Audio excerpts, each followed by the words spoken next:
Director General of State Asset Management, Ministry of Finance, Republic of Indonesia, Bapak Isa Rahmatawarta. Secretary of Director General of State Assets Management, Ministry of Finance, Republic of Indonesia, Bapak Dedi Syarif Usman. Director of Separated State Assets Management, Director General of State Assets Management, Ministry of Finance, Bapak Mary Jalnur.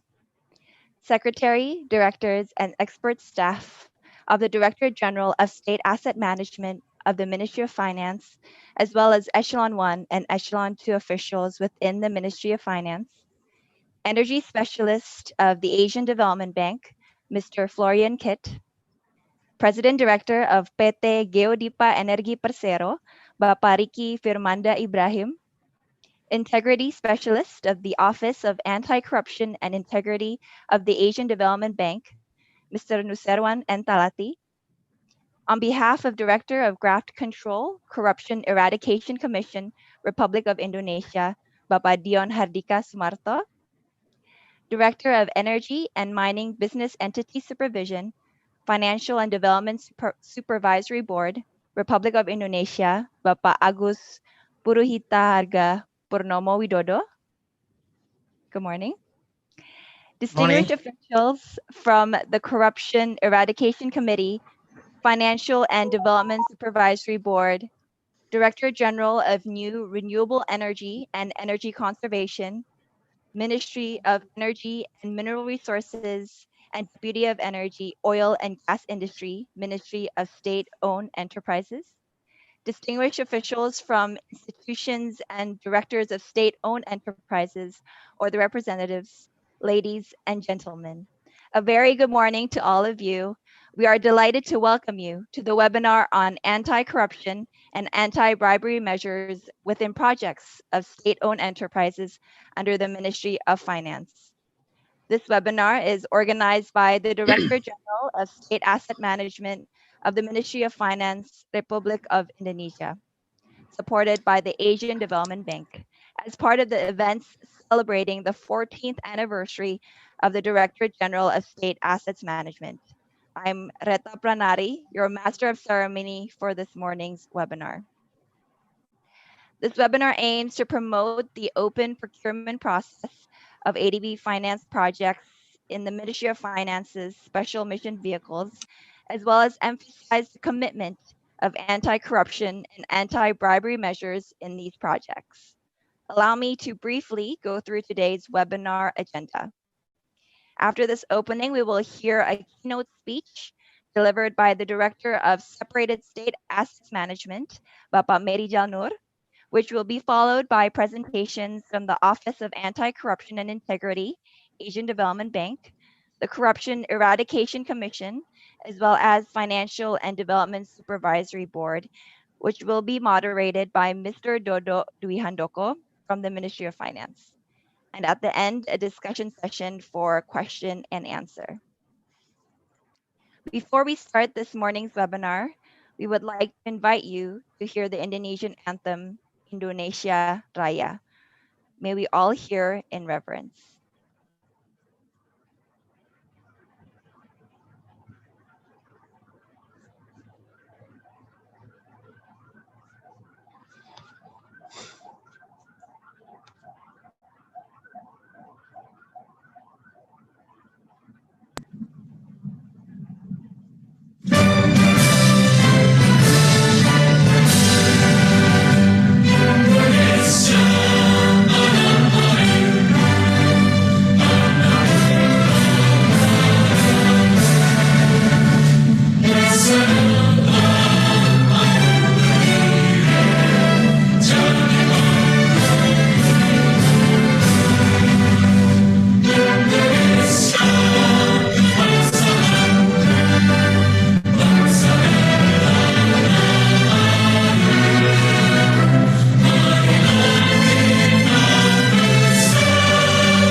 Following next is the recitation of the opening prayer, which will be delivered by Bapak Agus Megajaya. Please welcome Bapak Agus Megajaya.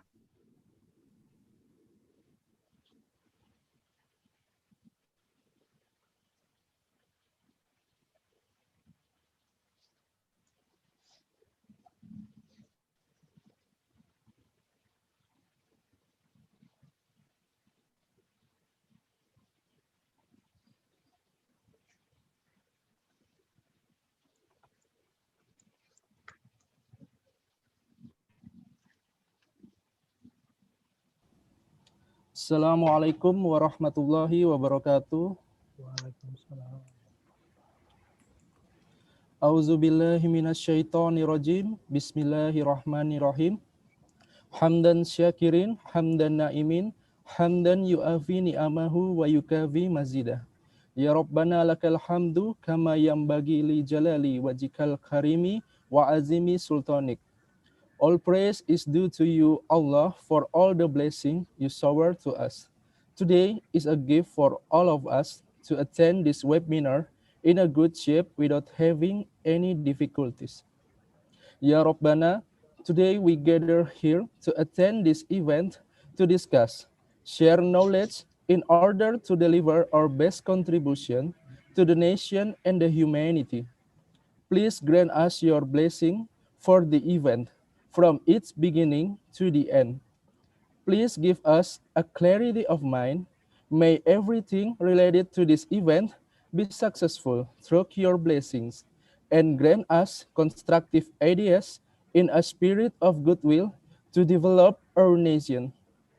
Allahumma arinal haqqa haqqa warzuqna tiba'ah warinal batila batila warzuqna tinabah. Rabbana atina fid dunya hasanah wa fil akhirati hasanah wa qina azabannar. Wassalamualaikum warahmatullahi wabarakatuh.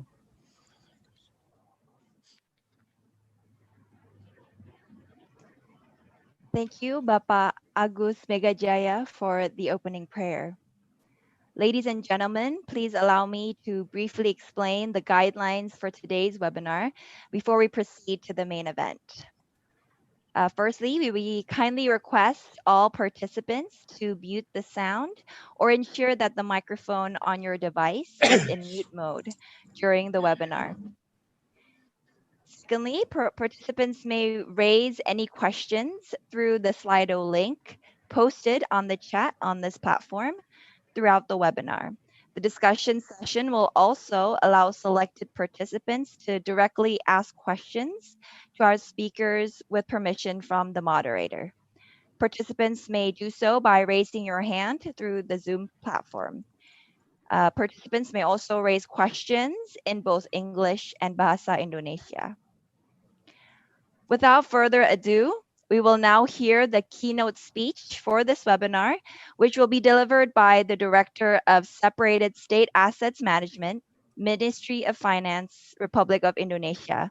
Please welcome Bapak Merijal Nur. Thank you, Ms. Plenary. Bismillahirrahmanirrahim. Assalamualaikum warahmatullahi wabarakatuh. Peace be upon us. A very good morning.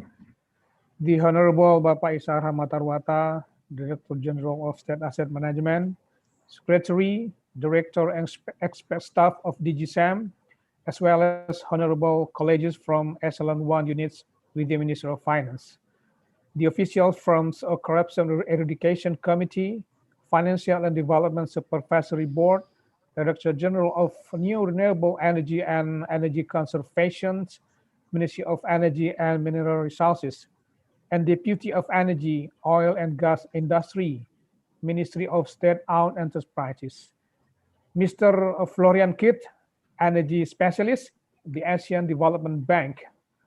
Mr. Ricky Firmanda Ibrahim, President Director of PT Juripa Energy. Mr. Nusirwan N. Talati, Integrity Specialist, the Office of Anti-Corruption and Integrity Asian Development Bank. Mr. Dion Hardika Sumarto, on behalf of Director of Graft Control, Corruption Eradication Commissions, the Republic of Indonesia. Mr. Agus Puruhita Arga, Purnomo Widodo, Director of Energy and Mining Business Entity Supervision, Financial and Development Supervisory Board, the Republic of Indonesia. Officials from institutions and directors of state-owned enterprises, all their representatives. Ladies and gentlemen, stakeholders, and all attendees. First of all, let us give our highest gratitude to Almighty God, Allah Subhanahu wa Ta'ala. With His blessings, we still can attend these events despite the COVID-19 pandemic.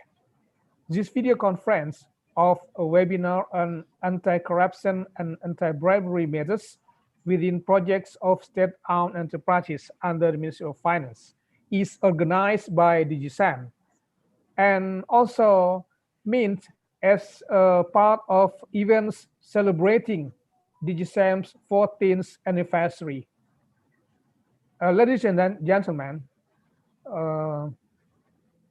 Ministry of Finance of Republic of Indonesia supervises 4 state-owned enterprises and 1 non-bank financial institution referred as Special Mission Vehicles or SMVs, and designated to support our fiscal management, namely to catalyze economic development and to generate multiplier effects for Indonesia economy through collaborative projects. The specialties of SMVs are ranging from financing support in export activity to developing infrastructure, including platforms for sustainable energy, such as geothermal power plant. From the 23.9 gigawatt of estimated geothermal potential, currently 2.1 gigawatt has been produced from a number of plants in Java, Sumatra, Sulawesi, and East Nusa Tenggara.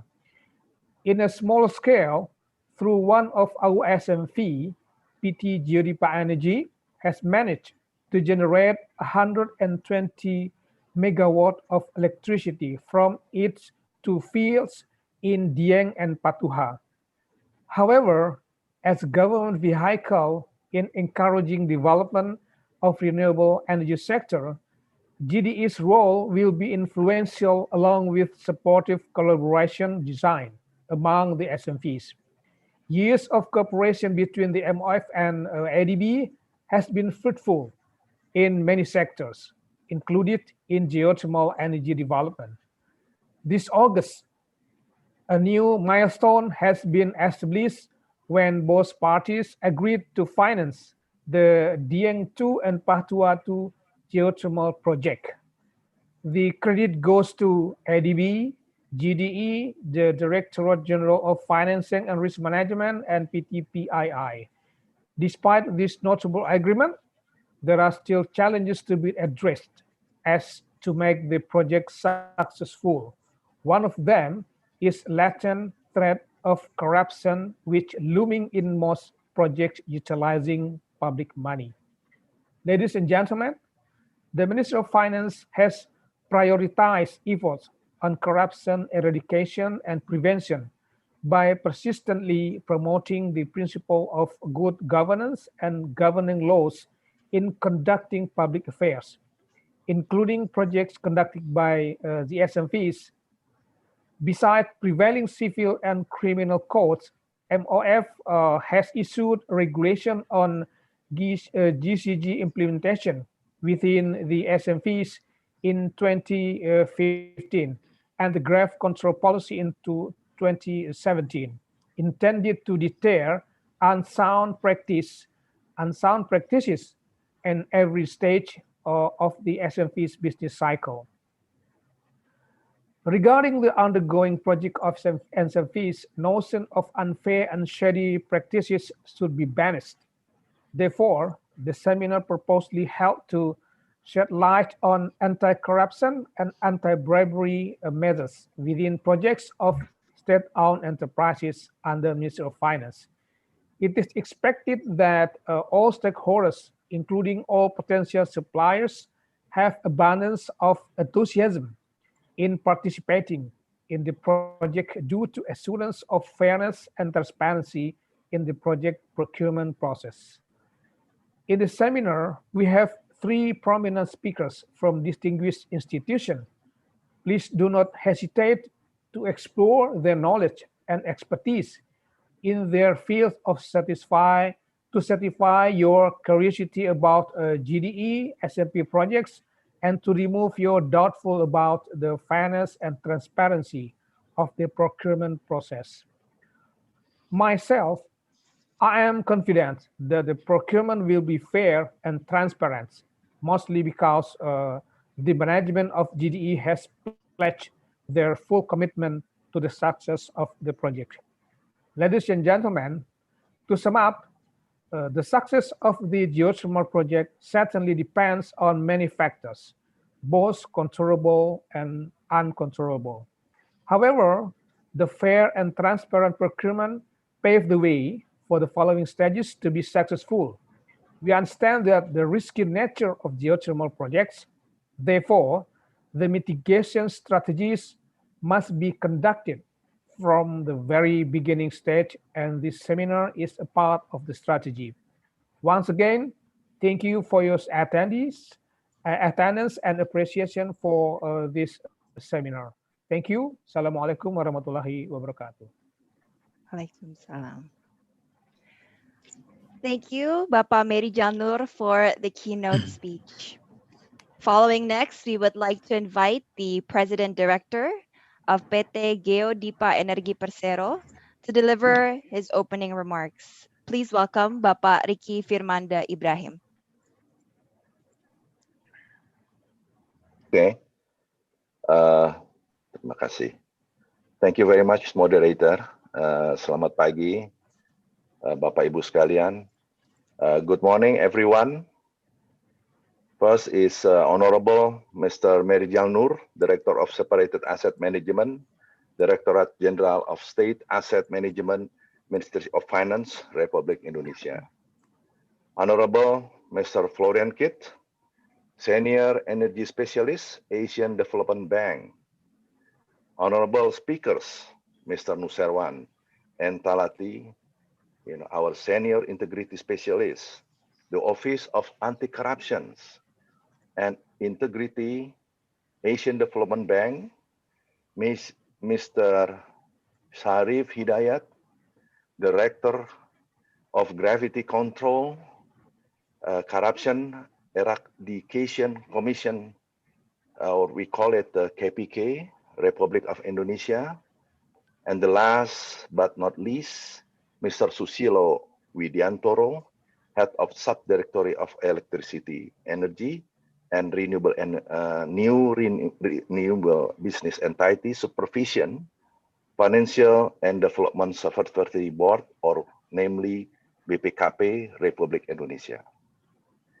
Distinguished guests, colleagues, and participants from everywhere attending this great today webinar.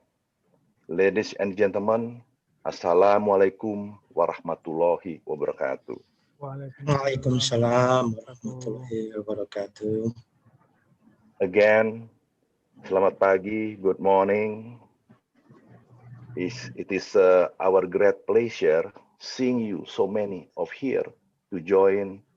It's a great together with us in this webinar, namely anti-corruption and anti-bribery measures in the project of state-owned enterprise under Ministry of Finance with Asian Development Bank. My name, Ricky Ibrahim, again, and I'm currently serve as the President Director at the PT Geodipa Persero, and I'm very honored to be able to give opening mark for this great webinar. Let me first start giving my gratitude to Directorate General of State Asset Management, Bapak Isa Rahmatawarta, to serve well in the reminding us to uphold the commitment of anti-corruption and anti-bribery and increase the confidence of partner companies to participate in the project, especially is PT Geodipa Energy Project. This is to show how important is to provide socialization and assurance to the market and public every procurement in our project, as well as all the special mission vehicle project, and which are carried out based on prevailing law and regulation and following, the good corporate governance. Ladies, gentlemen, Bapak Ibu sekalian, it would be hard to do without government cooperation as well as financier, as also all participants, specialists who has been playing, our company and sharing the same vision for the project and increasing, our awareness of this very problem. Okay? We know that corruption and bribery is a complex problem to fix, and I always say about the civilization. But again, we have to improve the civilization with transparency and accountability are the means by which we shall implement a zero tolerance approach which is necessary to fight corruptions. Here, our GeoDipa will take great measures in strengthening our anti-corruption initiatives, improving regulatory framework for better and conducive workplace. Webinar today, ladies and gentlemen, will present a great opportunity for all of us to learn directly from all the speakers, the experts, share the knowledge where they will emphasize the importance of preventing corruptions, as well as effort to achieve, again, good governance. In addition to that, the chance of exchange our opinion and cooperation on implementing anti-corruption effort in order to achieve the objective mean for everyone participating in this event. Ladies and gentlemen, Bapak Ibu sekalian, this is my closing. I would like to thank to all of you for your attention to this great seminar or webinar, for your support, of course, for this event, and look forward to the most productive session. Wabillahi taufiq wal hidayah. Wassalamualaikum warahmatullahi wabarakatuh. Thank you very much. Waalaikumsalam. Thank you, Bapak Riki Firmanda Ibrahim, for the opening remarks. We will now hear the opening remarks by the energy specialist of the Asian Development Bank. Please welcome Mr. Florian Kitt. Thank you, Burita, and good morning to everyone. First of all, let me extend my thanks and appreciation to the Ministry of Finance, especially Pak Isa Rahmatawata, Director General of State Asset Management, and also to Pak Mijel Noor, also for his really great opening remarks and the substance already contained and the focus on anti-corruption. We could not agree more. Let me just briefly outline. I'm in Jakarta currently. I'm the energy sector specialist in Indonesia. So I'm coordinating the ADB's energy program in the country. We currently have about 1.2 billion under implementation, mainly in grid infrastructure, and our latest project with Pak Riki and GeoDipa on the expansion of Dieng and Patua by 110 megawatt. We're really looking forward to this very, very important project, not just to provide electricity at affordable cost, but also clean energy to people in Indonesia and help green the energy supply in the country. We think this project is of even more importance given the current situation around COVID-19. We really hope that together with Geodipa, this project can fuel a green recovery over the coming years and provide much needed jobs to people in the field, but also in Jakarta. So in addition, we think this project will not just benefit people in terms of works, but also the people that actually live in the area, especially in Dieng. Before that background, we think it is of utmost importance, as already Pak Mirjal and Pak Riki outlined, to ensure that the project has the best governance possible and follows fully not just the ADB's anti-corruption and governance guidelines, but Indonesia's own and very strong framework to ensure not just the efficient project implementation, but also the deployment of the best technologies at the least cost. I think by working together, we can really ensure that the Republic of Indonesia and the Ministry of Finance as owner of Geodipa get the best possible project possible for the money provided by the ADB. We're really glad to be able to support Indonesia in this endeavor, and we would like to thank everyone for this focus on efficient and non-corrupt project implementation. We had initially planned this, I think, as a bit of a smaller workshop. So we're very positively surprised by the strong turnout today and the strong support from not just the Ministry of Finance, but also the Ministry of Energy and Mineral Resources, our friends and colleagues from the Anti-Corruption Commission, as well as other participants. I again, in closing, would like to highlight the excellent cooperation we have with Pak Riki and his team. This has been one of the fastest projects in the energy sector from planning to approval. So really thanks a lot, and we're looking forward to the discussion today and to continuing a seamless and smooth implementation together with our colleagues from Geodipa and MoF. And happy birthday again.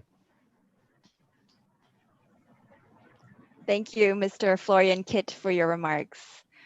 We will now proceed to the discussion segment of this morning's webinar. Allow me to firstly introduce the moderator of this discussion, Bapak Dodo Dwi Handoko. Bapak Dodo was born in Magetan, August 15th, 1975. He completed his D4 education majoring in accounting at the State College of Accountancy in 2001. He then continued his master's education majoring in economics at Hiroshima University in 2010. And started his career at the Ministry of Finance, Republic of Indonesia, at the Directorate General of Budget, then continuing on to the Directorate General of Treasury, and currently occupies the position as head of Subdirectorate 3, Directorate of State Assets. Please let us welcome Bapak Dodo Dwi Handoko. Good morning, Rita. Thank you. Thank you, Pak. Dear honorable attendees and honorable speaker, we have Pak Isa, Pak Mirizal Nur. Also, I see in the participant list we have also Bu Sumiati. Thank you for attend, Bu. Colleagues from Ministry of Energy and Mineral Resources, also from Inspectorate General, Ministry of Finance. We have many participants also from BPKP, Pak Agus. And then I see some vendors here to deal with this project. And also thank you, Pak Dedi, our Secretary DGSAM, attend in this webinar. Bapak Ibu, Pak Florian, sorry if I may say some word in Bahasa, because many of attendants here, I think is Indonesian. So if there any question in Indonesia, in Bahasa Indonesia. I will try my best to translate, or Rita will help me to deliver to Pak Nusirwan maybe. Please Bapak Ibu silahkan nanti kalau misalnya ada yang ditanyakan, di concern dalam bahasa Indonesia, kami sangat mengapresiasi sepanjang nanti bisa kami deliver ke Bapak Ibu speaker. As Pak Merizal mentioned, also Pak Florian, I met Pak Florian maybe 2 or 3 weeks ago discussing about the progress of loan agreement, and this also I mean attention to anti-corruption and anti-bribery, try to bring this project to most efficient with non-corruption measures. Thank you, Pak. We can conduct this webinar. Here there are 345 persons who attend this webinar. Thanks God, it's the support from all stakeholders. I think it's very much here. Today, basically we are in the MoF want to signal the public that MoF and all SMVs, previously you see the company profile of 5 SMEs under MoF. Try to be accountable, try to be transparent and good governance in every aspect of our business. So as we know, Geodipa is try to expand their capacity with Dieng 2 and Patuha 2 project financed by ADB, almost, if I'm not mistaken, Pak Florian, $300 million US. We also put our equity until $100 million from APBN. Maybe in this month we'll reimburse from APBN 2020. So MoF also as shareholder, almost 100% shareholder with PLN, try to bring this environment, non-corruption procurement under this project, because we want to try to show all the stakeholders, especially to vendors and suppliers, will also a potential bidder for this project.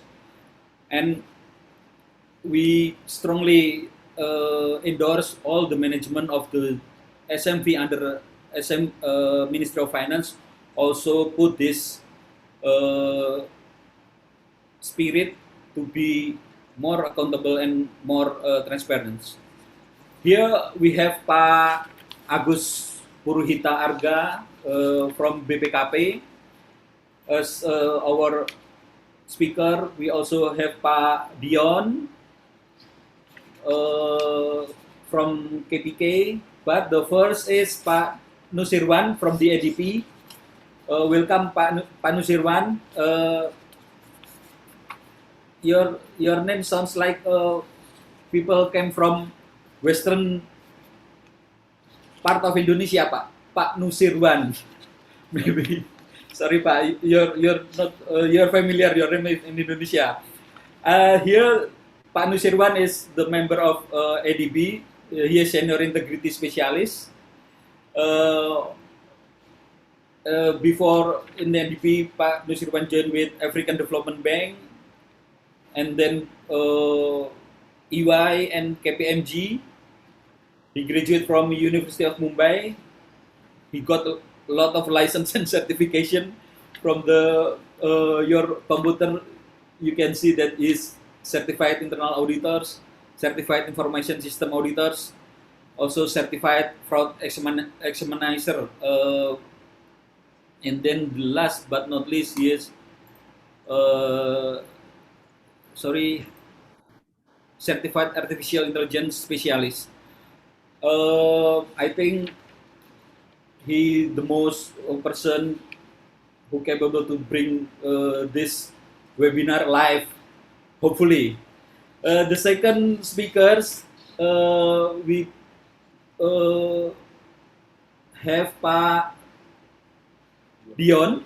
Pak Dion Hardika came from KPK. His background is law from University of Indonesia, and then he got also Bachelor of Humanity and Faculty of Law from Universitas Al Azhar Indonesia.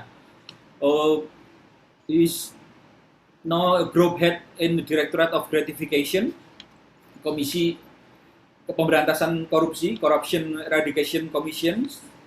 Before joining to KPK, he also business development and legal collection in the MoFG banks. Researcher under DPD RI, I mean Regional Representative Council of Indonesia. Also, he got some publication. Here in the screen, you can see that many research and publication that Pak Dion have delivered. The last but not least, Pak Agus is from BPKP. Pak Agus is my senior in STAN, also my same pay in IUG, Pak. Pak May also graduate from Nanjang University, Pak Agus. Yeah, I know. Thank you. Welcome, Pak. He is the Director Pengawasan Badan Usaha Energi dan Pertambangan BPKP. Before in the headquarter, he is the Kepala Perwakilan BPKP Nusa Tenggara Barat. He qualified internal auditor. He is certified risk management and risk management professional. He got his PhD from Victoria University in the 2017. MBA from International University of Japan in Niigata, and then graduate economic degree in the University of Indonesia. His paper here, board member duality and its relationship with corporate performance in the state-owned enterprise in Indonesia. So I believe Pak Agus also already familiar with how to run the SOE under law of Indonesia. I think his experience will be very useful, that can add the discussion until in the next sessions. So let us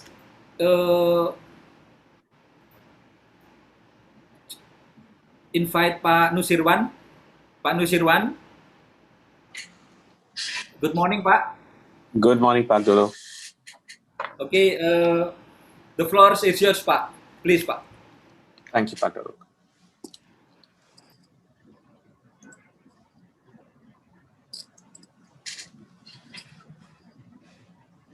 So good morning, everyone. While the slides are loading, there they are, great.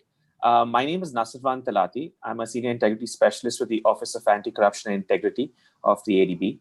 I also lead the external investigations function within ADB, and we'll talk a little bit more about my role, etc., as part of these slides. So we've gathered here today for a very important discussion, and I don't want to make it dry or boring. It's very important for me that the messages that I'm trying to communicate are clear and concise, and at the same time, I'm looking for your inputs and your feedback on what would be more appropriate from an Indonesian perspective or from the power sector perspective. I do have some experience in both, but it'll be very, very helpful to hear from you, because you are the specialists in this region and in this sector. So to start off, could we move to the next slide, please?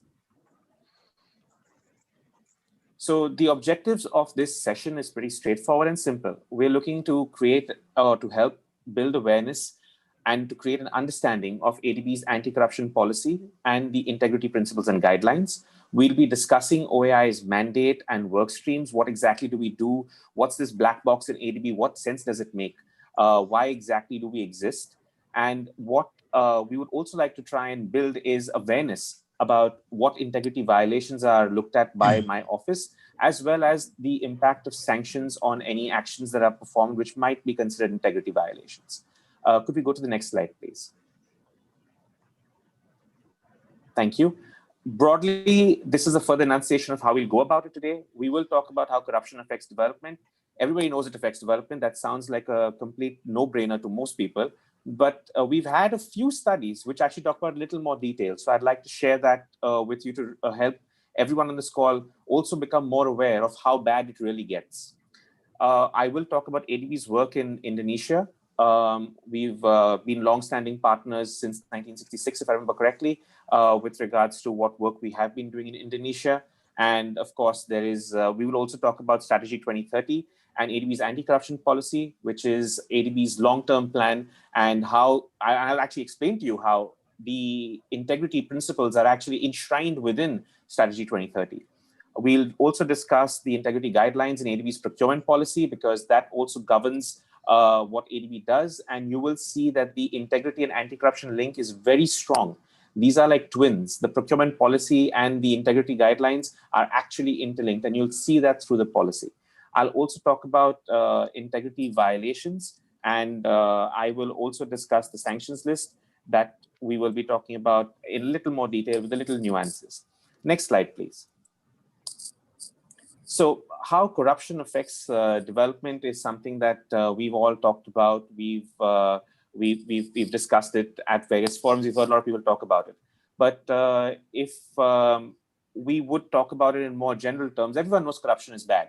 It's like breaking the red light at a signal. You drive through that when it's red, it's bad. But what can happen? What is the impact of that? Does it mean that you'll be stopped by the nearest police officer who will then fine you and it'll be the end of that, may take away your license if you've done it for a few times? What exactly is the impact of that? Is it that immediate moment, and is it over after that? The answer to that is it's not. The impact of corruption is long-lasting. The impact of these integrity violations affects generations. It's not for today, it's forever. And unfortunately, that's the reason why we have to be so purposeful in pursuing the mitigation of integrity violations. Could we go to the next slide, please? So there's a video that I'd like to play and share with you what our office does, as well as what the impact of this corruption is on our projects and in general on society. If you could please play that video. Thank you.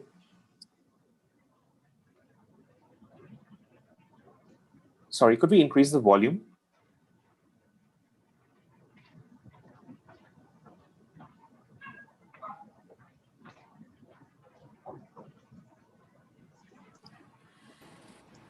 We're working on it, Pak Nusirwan.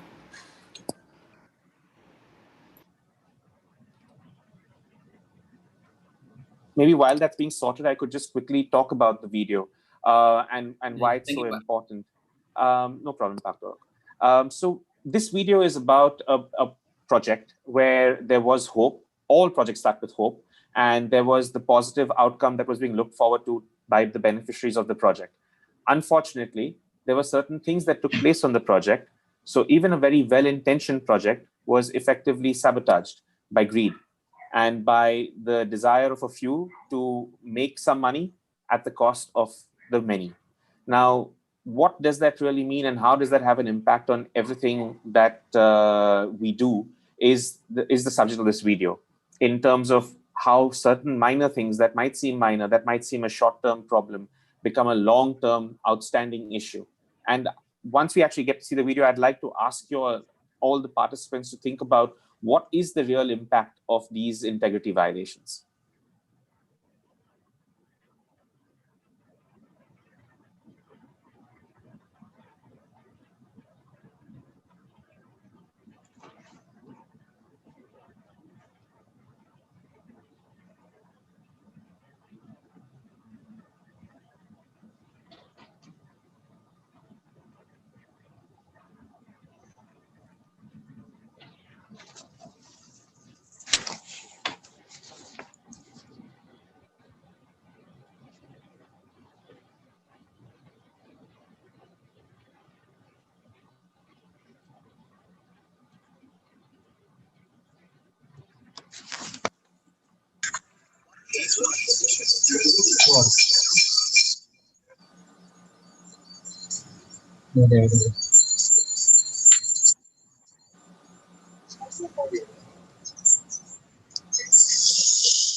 Harus di-unmute dulu ya.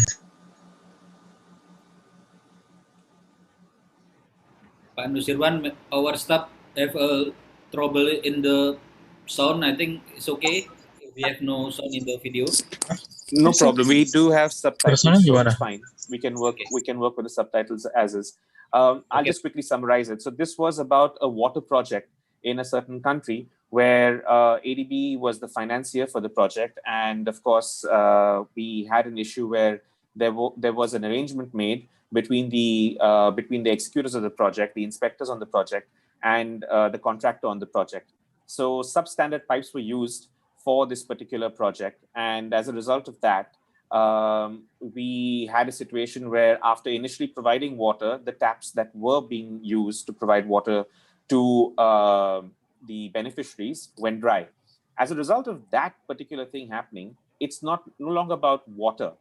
It's we would think of it in isolation and say, well, they didn't get water, and that wasn't exactly very different from where they were before the ADB project. But it's far deeper than that. They didn't not just get water. They didn't get health. They didn't get sanitation. They didn't get an education, because now these girls have to walk several miles before they can actually get water for their families. It's part of the daily tasks. It has now created an impediment to their education. It has now created an impediment even beyond that to their development. And that's where the real challenge comes up. It's not just about something not being done and contractual non-compliance. We have a video. Could we restart the video, Pratudha? Finally had clean water to drink, and her 7-year-old sister Ella walked 4 kilometers to and from their village to fetch water from the river. This is the only way the sisters can get water for their family's daily needs. A year ago, a water supply project brought running water to their village. The children were very happy because they didn't have to walk so far anymore and could concentrate on their other chores and schoolwork. They finally had clean water to drink, cook, and clean with. Their lives greatly improved, but their happiness was short-lived. The water soon became murky and undrinkable. Then the pipes went dry, leaving the community without water again. How did this happen to Anita and Ella's village? $100 million was spent on this water supply project. Sadly, it all started with a bribe. The contractor paid $1 million to secure the project, and construction started soon after. But he needed to recover the cost of the bribe, so the contractor used substandard pipes instead of new ones. These pipes were prone to leaks. Those responsible for inspecting the project turned a blind eye, and so the problem went unreported. The water supply project failed because of corruption among those who were involved in the project. Corruption destroys public services, pushes people to poverty, and endangers lives. In the end, we all lose. This is why ADB fights corruption and requires all parties that it works with to do the same. Violations of its anti-corruption policy, whether by staff, consultants, contractors, or suppliers, are not tolerated. What are these violations? Corruption, like bribery and kickbacks. Fraud, or making false claims and forging records. Coercion, like blackmail and extortion. Collusion, by predetermining winners and bid rotation. Abuse, such as using equipment and supplies for non-ADB activities. Conflict of interest, like awarding contracts to family members or friends. And obstruction, like lying to investigators and destroying or concealing evidence. What are the consequences?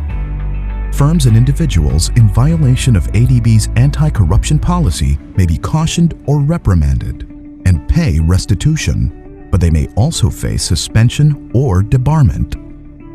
Those debarred cannot work with ADB for an imposed period, and they may also be debarred by other development banks. Loans or grants may be terminated, and misused funds must be repaid. And staff from executing agencies in violation of ADB's anti-corruption policy may be replaced. Corruption cannot be fought alone. ADB needs integrity champions like you. We are all responsible for implementing projects with integrity and due diligence. As integrity champions, we must be ready to scrutinize documents before signing them and report suspicious activities. We must be aware of project red flags and ensure accountability. Doing so will safeguard funds for the project and benefit those who need them the most. Like the village of Anita, Ella, and their family, we must fight corruption on every level. By working together, we all win. So as that video was just highlighting, and we can move on to the next slide, please. Corruption and these challenges that we currently face, these integrity violations, they would not be seen in isolation. The impact is all across, all our beneficiaries, all our stakeholders. Everyone pays a price for it. That bribe, that sum of money, is recovered manyfold over, not just through financial recoveries that may be done by a contractor who is looking to recover and turn a profit on a project, but also by the beneficiaries of the project who are not getting services that they were supposed to be receiving. More so, their lives have actually become worse as a consequence of that one act. And therefore, it's really, really important that we focus on this. Now, what exactly is the quantum? Being an accountant, being an auditor, I love looking at numbers. And here are the numbers, and they're scary. Every year, $1 trillion is paid in bribes, while an estimated $2.6 trillion are moved out of countries through corruption. That is a sum equal to more than 5% of the global GDP. This is the numbers that we're talking about. This is the loss that is being caused and the harm that is being caused. But like I said earlier, the harm is multiplied many times over. It's not just in terms of this 1 trillion or this 2.6 trillion. Very significant sums indeed. But if we move to the next slide, we can talk a little bit more about how bad does it actually get. So this is one of those very rare studies which has been done by Transparency International, unfortunately in 2014, which is a fair bit of time away. However, this shows us some very interesting stats. If you look at the various colors, now the green, that's the first column over there in each of those graphs, refers to percentage of population where less than 30% of the population has paid a bribe in the last year. The yellow is 30 to 60%, and the red is where more than 60% of the population has paid a bribe in the last year. Now, if you look at these stats, this is where you really see the multiplier effect of every penny that is paid as a bribe. Where countries where, and across indicators, incidentally, where if you look at countries where less than 30% of the population has paid a bribe, you will see that that is the number of people who look at the number of people who are not finishing school.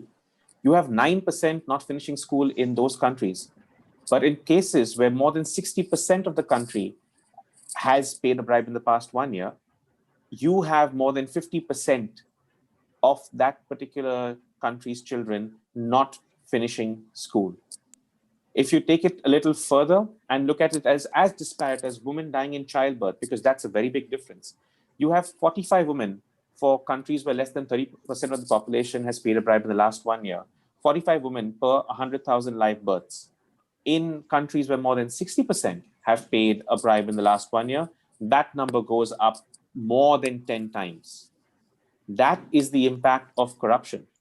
Even for people living under the poverty line, which is a concern that all our developing member countries have. Look at those numbers there. 8% for those who have not paid a bribe in the last 1 year. 38% for those who have paid a bribe, where more than 60% of the population has paid a bribe in the last 1 year. This slide really hammers home for me the multiplier effect. It's not just the money. We shouldn't ever think that it's only the money that is involved here and that the harm causes only through the particular project. It's the multiplier effect. It's the harm to education. It's the harm to sanitation. It's the harm to the livelihood of people. It's the harm to women's health. It's the harm to children. And this is where the real problem is. It's not the money. It's much worse. Moving ahead, I'd like to just quickly touch upon ADB's role in Indonesia. We have projects totaling about $39 billion across 959 projects. And you can see we've spread across various sectors, whether it's public sector management, energy, as is for this particular project that we were discussing, is also 7.38 billion. And we are looking to try and help Indonesia further develop its human capital, accelerate public-private investments, and help you deal with climate change risks and ensure that you can meet your requirements in a sustainable manner. Next slide, please.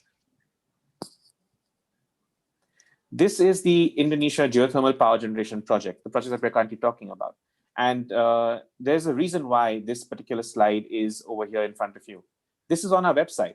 This is right now on our website. And the reason it's on our website is because we have an obligation under ADB's Access to Information Policy from 2018, where we are required to disclose this information on our website.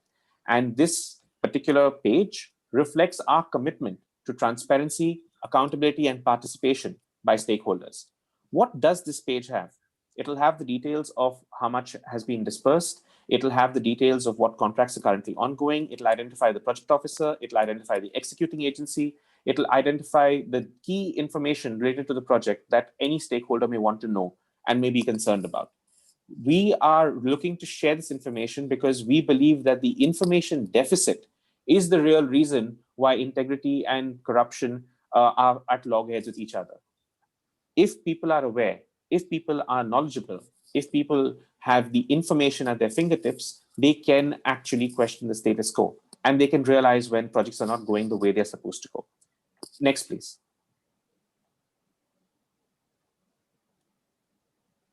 So now I'll talk a little bit more about ADB's Strategy 2030 and our anti-corruption policy. Now, I sense there would be a bit of deja vu. Oh, another strategy, another 10 years, another plan. What does it really mean?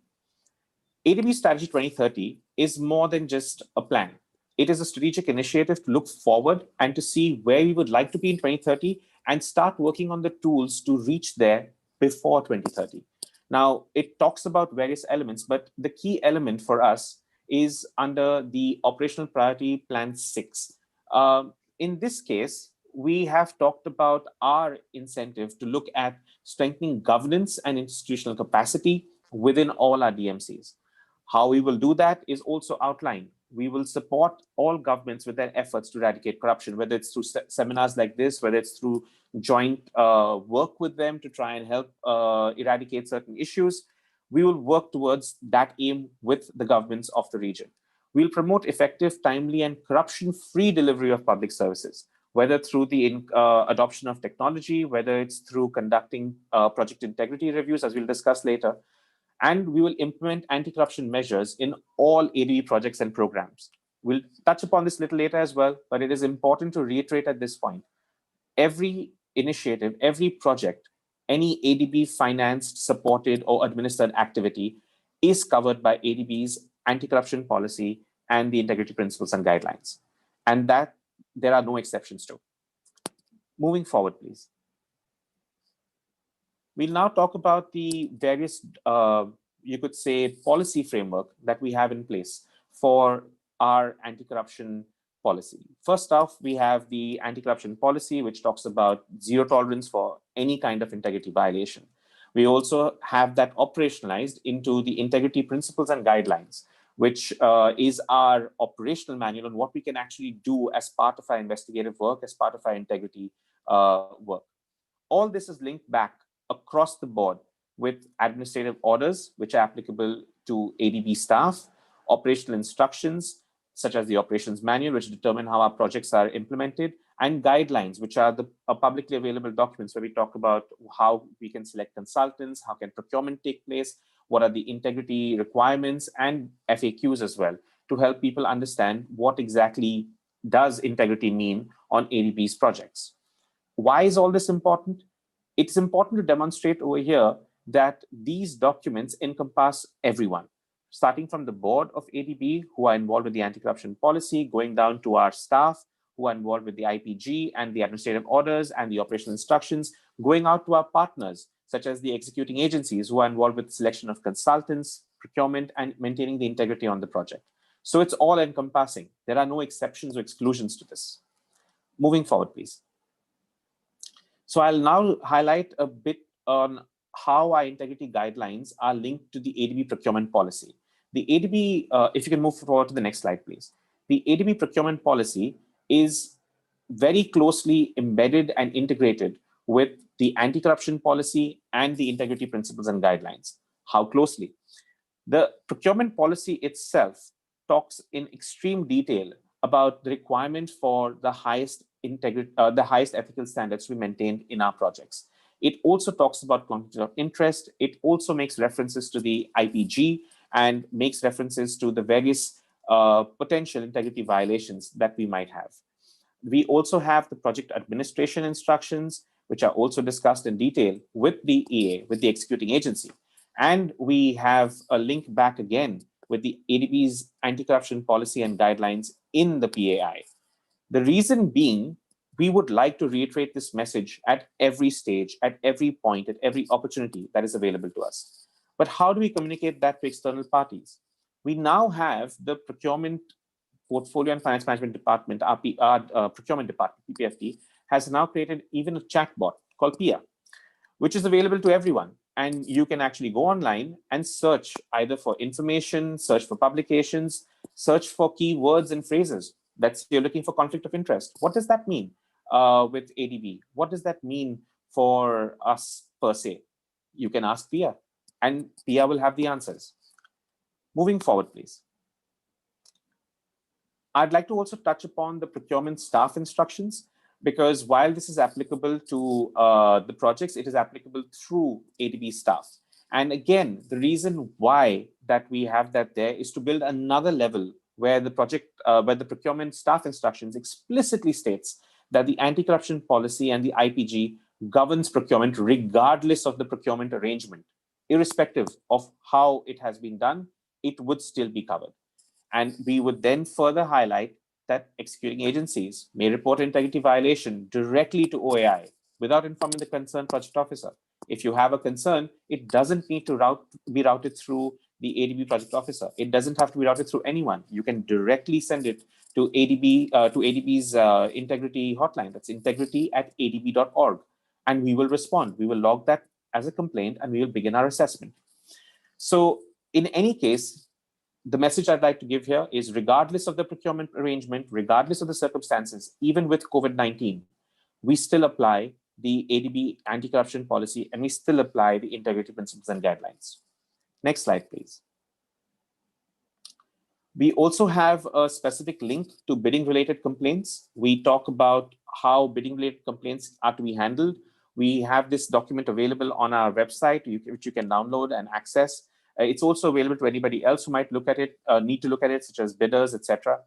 It basically looks at complaints under three possible scenarios. One that allege integrity violations, which are defined by the IPG and the anti-corruption policy as well. Others that relate to the bidding process that may be subject to an alternative procurement arrangement and may be also alleging integrity violations. And finally, those alleging inaccurate or misapplication of the procurement process.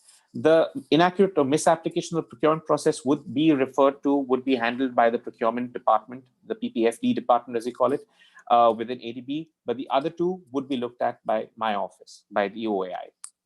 Next slide, please. So what does OAI do? We seem to many people, sometimes even within our own organization, as a bit of a black box. So we take pride in explaining that we're not just an investigation office. Yes, there is an investigative function which exists within OAI, but we haven't forgotten the age-old saying, prevention is better than cure. We look to involve and engage ourselves well before integrity violation may have been alleged to have occurred. We conduct integrity due diligence on our projects. We conduct proactive integrity reviews where we review our projects to ensure that compliance with ADB's rules and regulations, as well as identify performance improvement opportunities. We also conduct knowledge sharing exercises such as this, where we share what we know and look to gain from what our recipients are also aware of, so that we can have a mutual exchange of ideas and information. This is in addition to what we do as the investigative function, where we are the initial contact for allegations of integrity violation, and we investigate allegations of fraud and corruption. So in the real sense, we cover integrity right from the start, right from the initiation of the project, all the way through project closure, etc., because we also provide comments on the project closure reports that ADB files. So I have made reference to integrity violations, and you must be wondering, what exactly is that? This is what it is. ADB recognizes the following 8 integrity violations: corruption, fraud, collusion, coercion, misconduct, conflict of interest, obstructive practice, abuse. But the top 4 are unique. The top 4 are those which are harmonized across all the MDBs. What do I mean when I say harmonized? What I mean is, if we were to debar someone for committing fraud on a project, they could be eligible for cross-debarment by all the other MDBs, whether it be the African Development Bank, the World Bank, EIB, etc., etc., etc., the Inter-American Development Bank. All of them would recognize that cross-debarment and could cross-debar that particular firm or individual for a corresponding period of time. This means that effectively they would not get any business from any of the MDBs who have signed up for these particular for this particular cross-debarment arrangement. So this is a very big deterrent. This means that if you commit an integrity violation with the ADB, you can't just move on to do a World Bank project. You will then be held to account for that across all these MDBs, obviously subject to the criteria being met. So what exactly are the remedial actions that ADB has available to it? What exactly can ADB look at? These are the following remedial actions. The highest level remedial action is a debarment, which means that the firm or individual would not be eligible to receive or participate in any ADB-related activity. This could be starting at a baseline period of 3 years. It might increase or it might decrease. It might increase if there are aggravating circumstances. Let's say the respondent has not cooperated, they have been debarred previously, or alternatively, they may have actually committed some very serious integrity violation, or there may be multiple integrity violations. So there could be aggravation for that. There could be mitigating circumstances in terms of whether they have cooperated, what was the actual impact on the project, etc. So this is starts at a 3-year debarment, and it can go up or down depending on where what the circumstances are of that particular case. We also have the option of implementing a temporary suspension, in which we will temporarily suspend a firm or an individual well before we complete the investigation, where we feel we have sufficient evidence to complete the investigation within 1 year, and which appears to indicate that an integrity violation has taken place. So the initial temporary suspension is for 180 days, and it can be extended up to 360 days should the need arise. We use this in cases where there is imminent harm to the project or projects of ADB. We use this in cases where we have already received sufficient evidence, and while we are going through the due process, we consider it prudent to prevent any further harm being caused to the project. We also have the options of reprimands and cautions. Reprimands for where there is a minor integrity violation, where it hasn't occurred, but it has been significantly mitigated, or it hasn't caused any harm to the project. Cautions are appropriate for cases of lack of oversight. Now, debarments are imposed by the Integrity Oversight Committee, which is an independent body within ADB, which we present these cases to. It consists of, currently consists of 2 internal members who are senior management from ADB, and 1 external member who will review our cases and pronounce what the sanction may or may not be, as the case might be. This is important because this ensures there is external review and external diligence as well outside of OAI to ensure that there is independence and due process is always followed. Now, this is an important element as well, because we also go ahead and look to do proposed sanctions where we find that the company has been cooperative or the individual has been cooperative. We do propose sanctions for them to then consider and respond to us. So I've spoken about sanctions. So what are the consequences of it? What does it really mean? Now, the sanction of an individual or a firm means that they will no longer be eligible to participate in ADB activities going forward. It means that the loan or grant allocation might be terminated. We might require the return of the misused loan or grant resources back to ADB. The administrative arrangements could be changed. We could also request to investigate or change government staff. It could also result in cross-debarment with the other MDBs as well, recognizing that debarment. This is the impact of these sanctions, which, as you can see, is quite significant for all those involved and even those who are not directly involved, but should be aware of it. And it also has an impact on the project, which we are very cognizant of when these actions are implemented. Now, moving forward, I've talked about cross-debarment again. So who does this? What is cross-debarment and who does it apply to? So the cross-debarment agreement, or the Uniform Framework Agreement that we have actually signed, is between all these institutions that you see on your screen right now. Now, there is a slight tweak here because the EIB has signed the Uniform Framework, which determines how all investigative officers conduct investigations, whereas it has not signed the cross-debarment agreement. The other 5 that you see on your screen, AFDB, ADB, EBRD, IDB, and the World Bank, have also signed the cross-debarment agreement, which means we recognize each other's sanctions. So the impact while entity is under sanction can be seen on the next slide. If you have an existing contract, it may continue. Why do I say may? Because we would need to assess whether this contract was obtained through fraudulent means and whether the continuation of that contract with a firm or an individual may actually result in harm being caused to the project. If that determination is made, the project contract would, even if it has been currently ongoing, would be terminated. All contract variations would need OAI's prior approval. If OAI's approval is not obtained, that is considered an additional integrity violation that will result in an additional sanction for the firm or the individual who's not obtained it. Reinstatement after debarment is not automatic. Firms and individuals have to apply for the reinstatement and actually demonstrate to us what they have done to become better corporate citizens for ADB to do business with. And finally, future tenders are strictly not permitted. Irrespective of the circumstances, irrespective of the impact, we would not consider a sanctioned entity to participate in ADB-related activities. So I just want to give you a sense of the numbers because, again, remember, I'm a numbers guy. I like talking about numbers. So this is the total number of sanctioned firms and individuals that we currently have as of the 30th of September 2020. We have almost 1,400 firms and about 800 odd individuals on the sanctions list, which means they are ineligible to receive any ADB-related funds, they cannot participate in any ADB-related activities.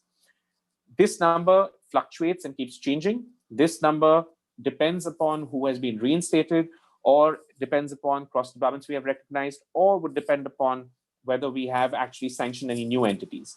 And that number is available along with the details on our sanctions page, which is at sanctions.adb.org, and you can actually see who's on the sanctions list. The executing agencies can actually get access to our full, complete sanctions list and not just to the published list. So please look that office does in terms of the workload that we're looking at for complaints and investigations. So on an average, and this is what our current situation is, but on an average, we receive about 260, 250 odd complaints a year, and we have about 150 odd investigations ongoing at any point in time. Currently, we have 225 ongoing complaints, which we have received, which have been converted or have been closed over the past effectively 9 months. And we have 161 ongoing investigations, which are currently live and being worked on. The 161 would include certain internal and external investigations. The ratio is roughly about 80-20. So 80% would be external, maybe about 20% would be internal. So that's the breakup that we are currently looking at. So what are these complaints? What exactly do they constitute? The complaints, as you would have probably expected and guessed, majority of the complaints, 1/3 of them, allege fraud and imply that there has been a fraud that has taken place on our projects. Now, we believe that that's not a big surprise. This is a consistent reality that we've been facing for several years. And the reason we face this reality is pretty simple, actually. It's because fraud is the easiest probably to prove of all these integrity violations. Fraud reflects a document that has not been submitted or something that has been submitted which has been claimed otherwise and can be verified and cross-checked. It is much harder to substantiate allegations of corruption and coercion, which is also why we sincerely appreciate the work done by the KPK in Indonesia, because this is the kind of work that is really, really challenging. It's relatively easier as an investigator to go after fraud. It is relatively much more difficult to go after coercion, collusion, and corruption on a day-to-day basis. Next slide, please. So what makes a successful project? A successful project is made by all of us on this call. It's not something that is done just by ADB. It comes with these fancy guidelines and says, yeah, here you go, you can follow this. Or it's not done by just the executing agency or the government that says, these are our rules, we'll follow this and everything should be fine. Or the contractors or the suppliers or the consultants and what work they do. It is extremely important to reiterate, we all have to work together. When we work together to combat integrity violations like fraud and corruption, we will actually be able to beat them. If we work in silos, if we try to address it in our own sphere and not look to see the impact of the other spheres of this whole project, we will not be able to do so. Or if we are able to do it, it will have very minimal impact. The only way we can properly target integrity violations is if we work together as one team for this project and share information, share insights, conduct our diligence, be aware, be cognizant of what we do, and keep an eye out for when something seems not right. And if you're not sure what to do with it, report it to us. We'll look into it. So at the end of the day, what we look to achieve is high standards of integrity.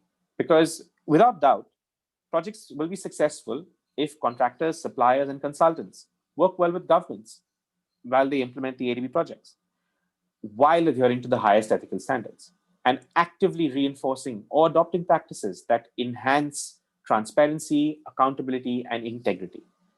If we work well as partners, we'll maximize the outputs of the project. If we don't, we will fall prey to certain individuals who are trying to do so for their own personal benefit. Next slide, please. So takeaways from this session, if you remember nothing else, I'd like you to remember these 3 pointers. 1, I would like you to understand that ADB's anti-corruption policy and guidelines underpins everything that ADB does.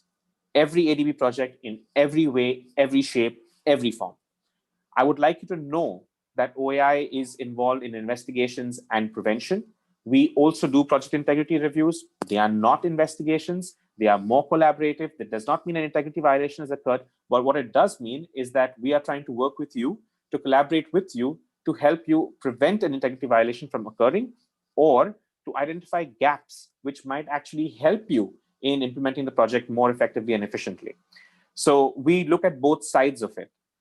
Finally, we need you to be aware of what integrity violations are. You see them, you report them, bring them up to us, raise them with us, and we will look into it.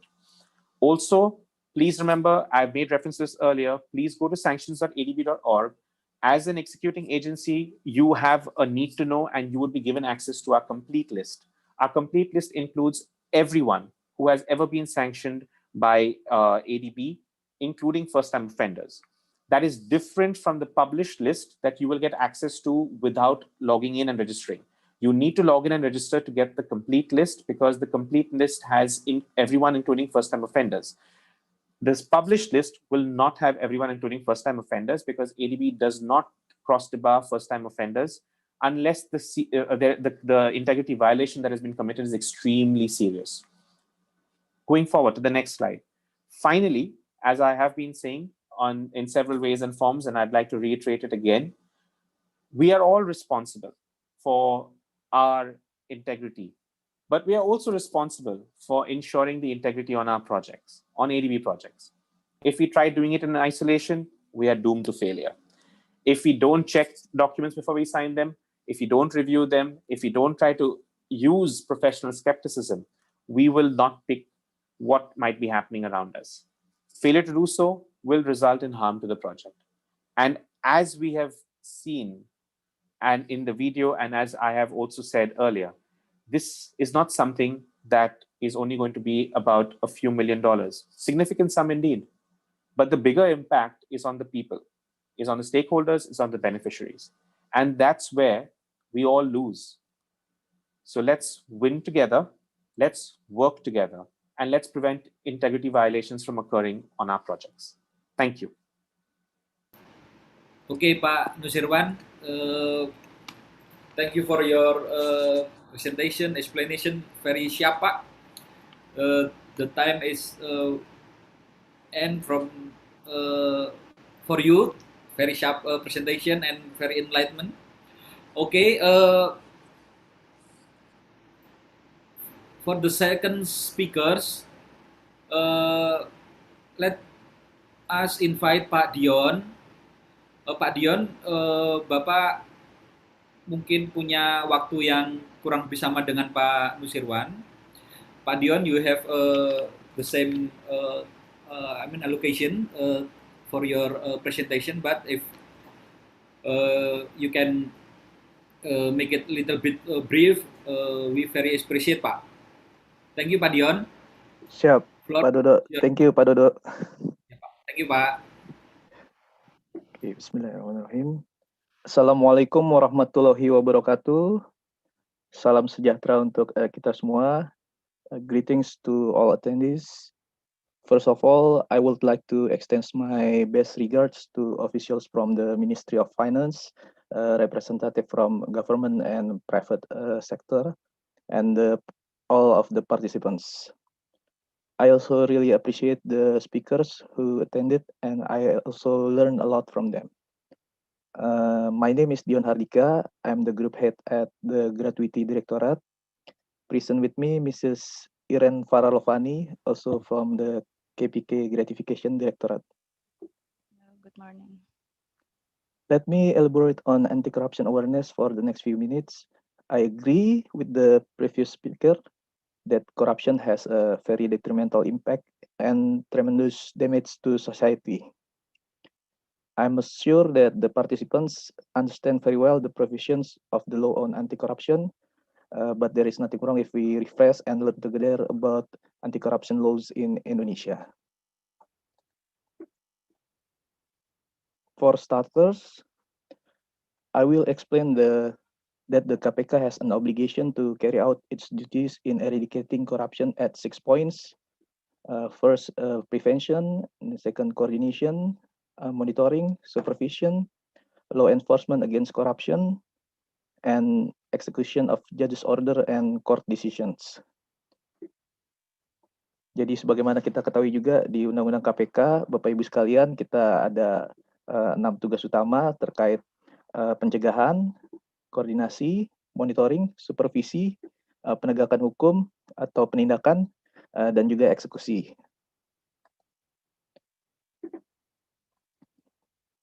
The KPK has taken a 3-step approach to eradicating corruption: enforcement, prevention, and public involvement. Next, we will discuss the types of corruption that exist in the anti-corruption law in Indonesia. Slide before, Mrs. Iren. Previous slide, please. Okay. 7 types of corruption crimes according to Indonesia's anti-corruption law. First is action against the law or abuse of authority resulting in losses to state finances, atau tindak pidana korupsi terkait kerugian keuangan negara. Second, bribery, suap menyuap. Third, embezzlement in office, atau penggelapan dalam jabatan. Fourth, extortion atau pemerasan.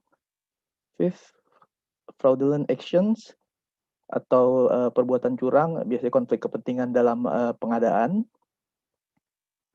Of interest in procurement. And 7, illegal gratuities atau kita kenal dengan gratifikasi. Other criminal acts related to corruption is obstruct legal proceedings or obstruction of justice. The KPK has experience processing the foreign citizens which obstructed the legal process carried out by the KPK. where the defendants were later sentenced to 9 years in prison and sentenced to pay a fine. The KPK also has experience in processing criminal charges for foreigners who pay bribes to civil servants or state officials. Jadi KPK tidak hanya melakukan penegakan hukum terhadap warga negara Indonesia, tapi juga kepada warga negara asing yang melakukan perbuatan tindak pidana korupsi dan memenuhi unsur-unsur dalam Undang-Undang Tindak Pidana Korupsi. Second, delivering information about assets that are not true in the legal process or officials who do not take the legal action required in the legal process regarding assets. And the last, providing false information in a corruption case or submitting a false report related to a corruption case. Memberikan keterangan palsu dan juga memberikan laporan palsu terkait tindakan pidana korupsi itu juga merupakan tindak pidana yang berkaitan dengan korupsi. Next slide.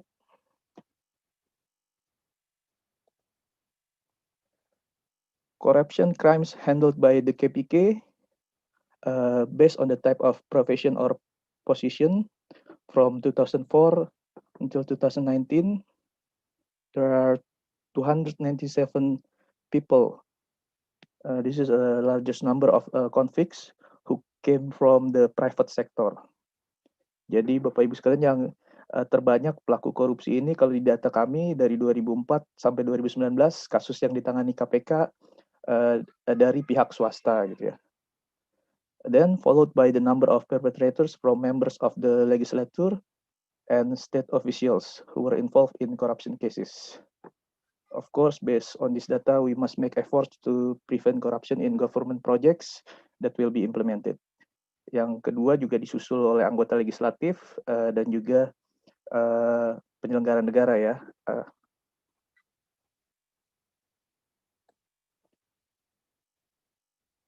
If we look the following table, based on KPK data from 2004-2019, we can see that the most cases are corruption related to bribery and illegal gratuities, as many as 683 cases or 66% of the total cases. The second most common type of cases is corruption related to procurement, around 20%. Procurement-related corruption cases can also lead to state financial losses. This will concern us all. Jadi berdasarkan data kita, kasus yang paling banyak adalah terkait penyuapan dan termasuk juga di dalamnya gratifikasi ilegal. Yang kedua terkait pengadaan, baik itu ada konflik kepentingan dalam pengadaan ataupun dalam kasus pengadaan itu memunculkan korupsi lainnya gitu ya, terkait perbuatannya kemudian menyebabkan kerugian keuangan negara dan lain-lain.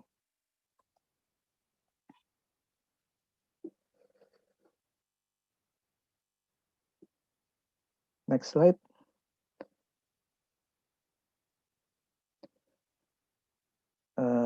I will explain that a gift is basically a gift based on a good faith, and it is not all related to the position of a government official. Jadi Bapak Ibu, hadiah itu pada awalnya adalah sesuatu yang diberikan karena itikat baik gitu ya, hubungan baik gitu. Dan tidak terkait dengan jabatan, karena biasanya kalau kita memberikan hadiah tentunya kita untuk memuliakan pihak penerima gitu ya. Tidak ada kaitannya dengan jabatan. Itu adalah hadiah yang murni. The gift shifts to become a gratuity in Indonesian law when the recipient is a civil servant or state official. Jadi hadiah ini kemudian bergeser menjadi gratifikasi ketika penerimanya adalah pegawai negeri atau penyelenggara negara. Ini dalam khasanah hukum anti korupsi di Indonesia. Turns into illegal gratification when fulfilling the elements of the gift is related to the position and contrary to the duties of or obligations. Jadi bergeser menjadi gratifikasi ilegal ketika sudah berhubungan dengan jabatan dan berlawanan dengan tugas atau kewajiban. Selanjutnya, usually it shifts to a bribe when the gift has a transactional elements, so that a civil servant or state official does something that is contrary to their duties or obligation. Bergeser menjadi lebih gelap, menjadi suap gitu, ketika sudah ada elemen-elemen transaksional diberikan untuk melakukan suatu atau tidak melakukan suatu yang bertentangan dengan tugas atau kewajiban dari pegawai negeri atau penyelenggara negara.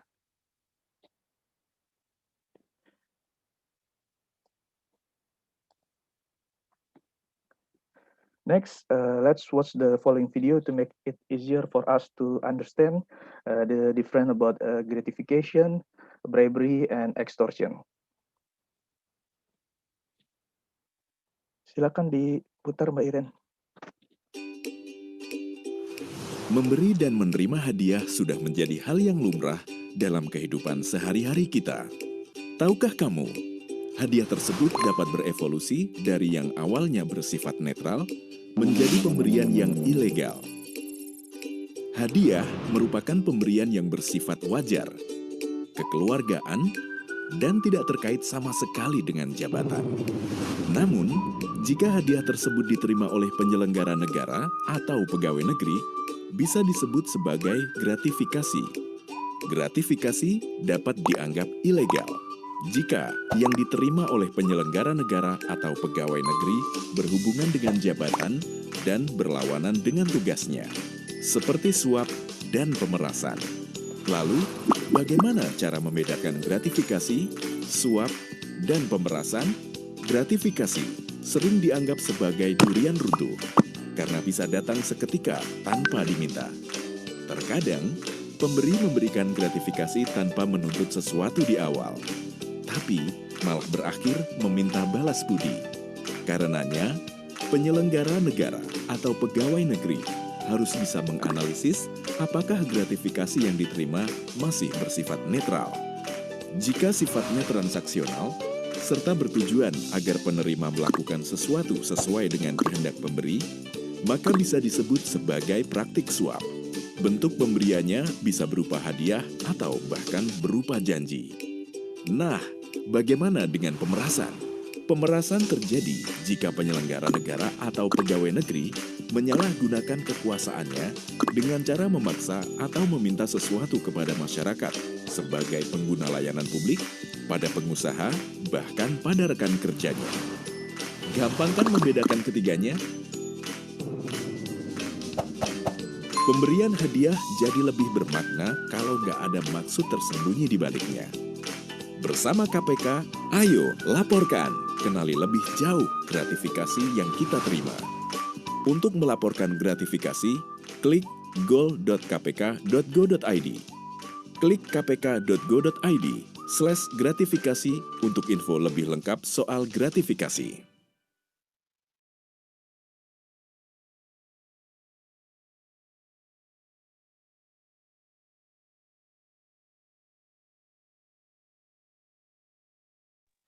Sorry, Mr. Dion, you're still mute.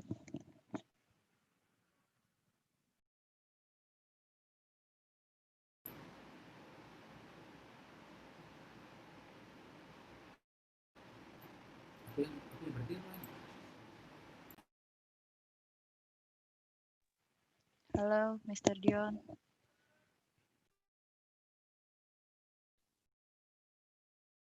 Dion, apologies, you are still on mute, Pak. Maybe you could turn off the mute. Thank you, Pak. Okay. Next, the legal subject in the anti-corruption law. If we look in law number 31, year 1999, the legal subject is every person, civil servant, and state official. Jadi subjek hukum dalam undang-undang anti korupsi di Indonesia selain setiap orang, termasuk juga pegawai negeri dan penyelenggara negara. Selain itu ada juga korporasi, ini mohon maaf tidak tertulis. The definition of civil servant in the anti-corruption law has a broad meaning, namely civil servant as referred in the law regarding employment. This is what we know in the State Civil Apparatus Law or Undang-Undang Aparatur Sipil Negara. Jadi definisi pegawai negeri dalam Undang-Undang Anti Korupsi itu sangat luas. Yang pertama, pegawai negeri sebagaimana dimaksud dalam Undang-Undang Kepegawaian yang kita kenal dalam Undang-Undang ASN. Second, civil servant as referred to in the Criminal Code. This is what we know as amtenar or office holder in the Criminal Law Code in Article 92. Yang kedua adalah pegawai negeri sebagaimana dimaksud dalam Kitab Undang-Undang Hukum Pidana atau yang kita kenal sebagai amtenar atau pemangku jabatan di pasal 92 KUHP. Third, persons receiving salaries or wages from the state or regional treasury. This is what we know as government employees at the central and regional levels. Yang ketiga adalah mereka yang menerima gaji atau upah dari negara atau daerah, dari keuangan negara atau keuangan daerah. D, person receiving salaries or wages from a corporation receiving assistance from state or regional treasury. This is what we know as employees of state-owned enterprise or region-owned companies. Yang keempat adalah orang-orang yang menerima gaji atau upah dari korporasi yang menerima bantuan dari keuangan negara ataupun keuangan daerah. Ini yang kita kenal dengan pegawai-pegawai di BUMN atau BUMD. Fifth, person receiving salaries or wages from other corporation using capital or facilities of the state or the public. State apparatus or in theory, those who earn salaries from a corporation that use capital or facilities from the state or society are included in the category of civil servants under the anti-corruption law. Jadi secara teori, mereka yang mendapatkan gaji atau upah dari korporasi yang menggunakan modal atau fasilitas dari negara atau masyarakat, ini termasuk dalam kategori pegawai negeri di bawah ketentuan Undang-Undang Anti Korupsi di Indonesia. Jadi para konsultan yang sedang mengerjakan proyek pemerintah gitu dalam ranah hubungan kerjasama dengan pemerintah tersebut, mereka bisa masuk dalam kategori pegawai negeri ini gitu. Jadi bisa tercakup juga dalam Undang-Undang Anti Korupsi ini.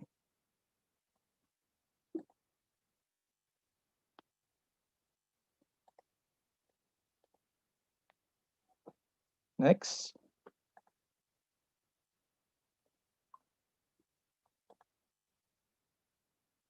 Next slide, please. I would like to explain an article related to bribery in Indonesian anti-corruption law. First of all, in Article 5, Article 5 regulates criminal provision for the giver and the recipient of bribes. The form of a bribe can be a gift or a promise. So we must be careful not to give a gift or promises that fall into the category of bribes. Jadi Bapak Ibu ada di pasal 5 untuk artikel suap, bisa berupa hadiah atau janji. Jadi kita harus berhati-hati ketika memberi hadiah atau janji yang masuk dalam kategori suap. Next.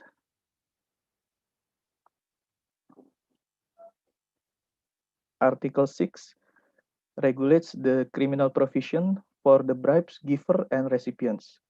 There is a weighting of a criminal sanction because Article 6 regulates the bribery of judges or lawyers. Artikel 6 juga mengatur sanksi pidana terkait pemberi suap dan penerima, tapi di sini ada pemberatan sanksi karena penerimanya adalah hakim ataupun pengacara yang memenuhi ketentuan unsur-unsur pidana sebagaimana dimaksud dalam pasal 6 ini. Next. Article 11 regulates criminal provision for civil servants or state official who accept bribes. In practice, this article can be sufficiently imposed by proving that the element that the gift or promise is known or reasonably suspected because of the power of authority associated with his position or according to the mind of the person who giving the gift or promise is related to his position. It doesn't need to be proven that the gift is transactional in nature. It is enough just to prove that the position of the recipient make it possible to do the things that the giver wants. Jadi dalam praktiknya, ketentuan pasal 11 ini menyangkut sanksi pidana kepada pegawai negara atau penyelenggara negara yang menerima suap. Dalam praktiknya, ini cukup dibuktikan bahwa pemberian yang diterima itu berhubungan dengan jabatannya gitu, atau bahkan yang menurut pikiran pemberi memungkinkan untuk melaksanakan kehendak atau kepentingannya gitu. Jadi sebegitu mudahnya gitu. Ini jadi apa? Jadi kehati-hatian bagi pegawai negeri atau penyelenggara negara yang menerima sesuatu dari pihak lain gitu ya. Karena mungkin kita berpikir ini bukan suap, tapi ternyata dari pihak pemberi itu ada kepentingan yang bisa terlaksana dalam jabatan kita. Next, Article 12. From letters A through letters D, it regulates criminal provision for civil servants, state officials, judges, or lawyers who accept bribes. The criminal treat is very serious because it carries life imprisonment. The form of accepting bribe can also be a gift or a promise. Jadi di pasal 12 huruf A kecil sampai D kecil ini mengatur tentang sanksi pidana bagi pegawai negeri atau penyelenggara negara, termasuk juga ada hakim dan pengacara yang menerima suap ya, yang memenuhi unsur-unsur dalam pasal-pasal tersebut. Sanksi pidananya sangat serius, bisa pemidanaan seumur hidup, bentuknya bisa berupa suap dalam bentuk hadiah ataupun janji. Next.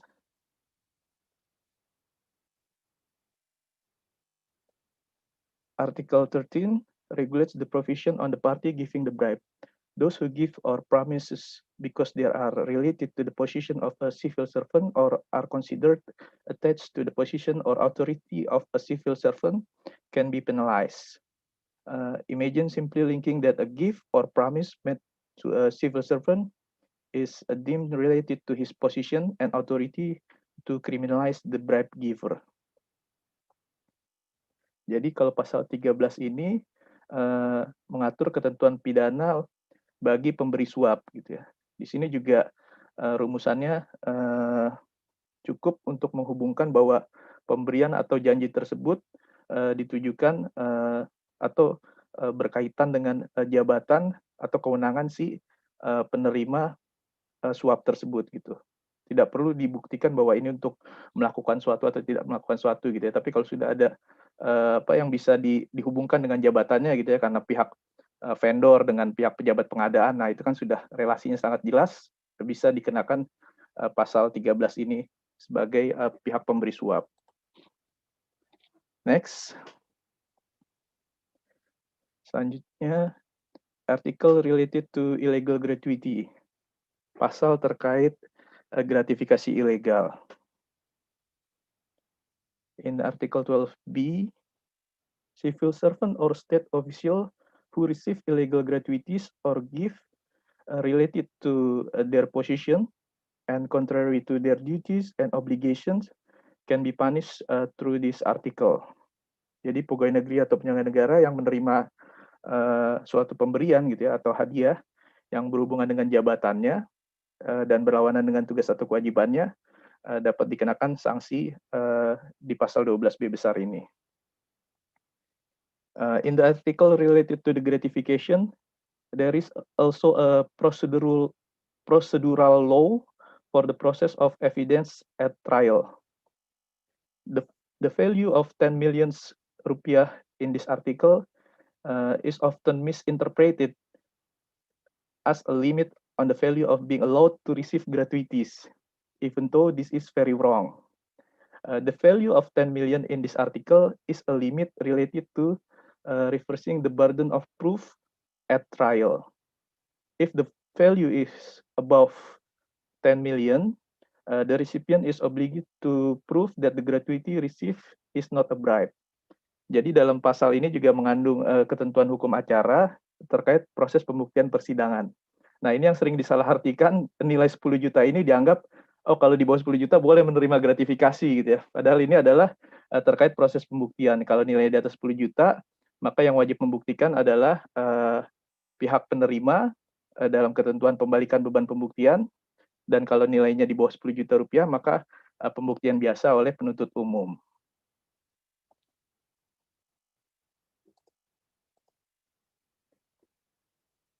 Next. In Article 12C, this is an article used as an excuse for negating a prosecution. Civil servant or state administrator or state official who report receipt of gratuities within 30 working days of receiving gratuities are deemed to have followed the provision of the law and therefore will not be subject to criminal proceedings. Jadi pasal 12C besar ini adalah ketentuan sebagai suatu alasan peniadaan penuntutan ketika si pegawai negeri atau penyelenggara negara ini melaporkan hadiah yang diterimanya atau gratifikasi yang diterimanya dalam jangka waktu 30 hari kerja, dan ini jika dilaporkan maka dia tidak akan diproses lebih lanjut terkait pemidanaannya. In the process, the giver may still be subject to criminal sanction if the gratuity has fulfilled the elements of a bribe. Therefore, we must be careful not to give gratuities which are considered bribes. Jadi dalam prosesnya, pihak pemberi tetap masih dapat dijadikan subjek sanksi pemidanaan terkait pemberian gratifikasi yang sudah memenuhi elemen-elemen suap gitu ya. Jadi bisa dikenakan pasal sebagai pemberi suap kalau meskipun itu gratifikasinya sudah dilaporkan. Pihak pemberinya tetap bisa dikenakan. Pihak penerimanya aman, tapi pihak pemberinya masih punya resiko untuk dipidanakan sebagai pihak pemberi suap kalau memenuhi elemen sebagai pemberi suap. Jadi kita harus hati-hati jangan memberikan gratifikasi yang dianggap suap kepada pegawai negeri atau penyelenggara negara. Pegawai negeri atau penyelenggara negara punya fasilitas melaporkan dan kemudian ada alasan penuntutan, tetapi pihak pemberi ketika dia memberikan itu sebagai suap sudah dianggap fultoid, tindak pidana sudah dianggap telah terjadi. Next.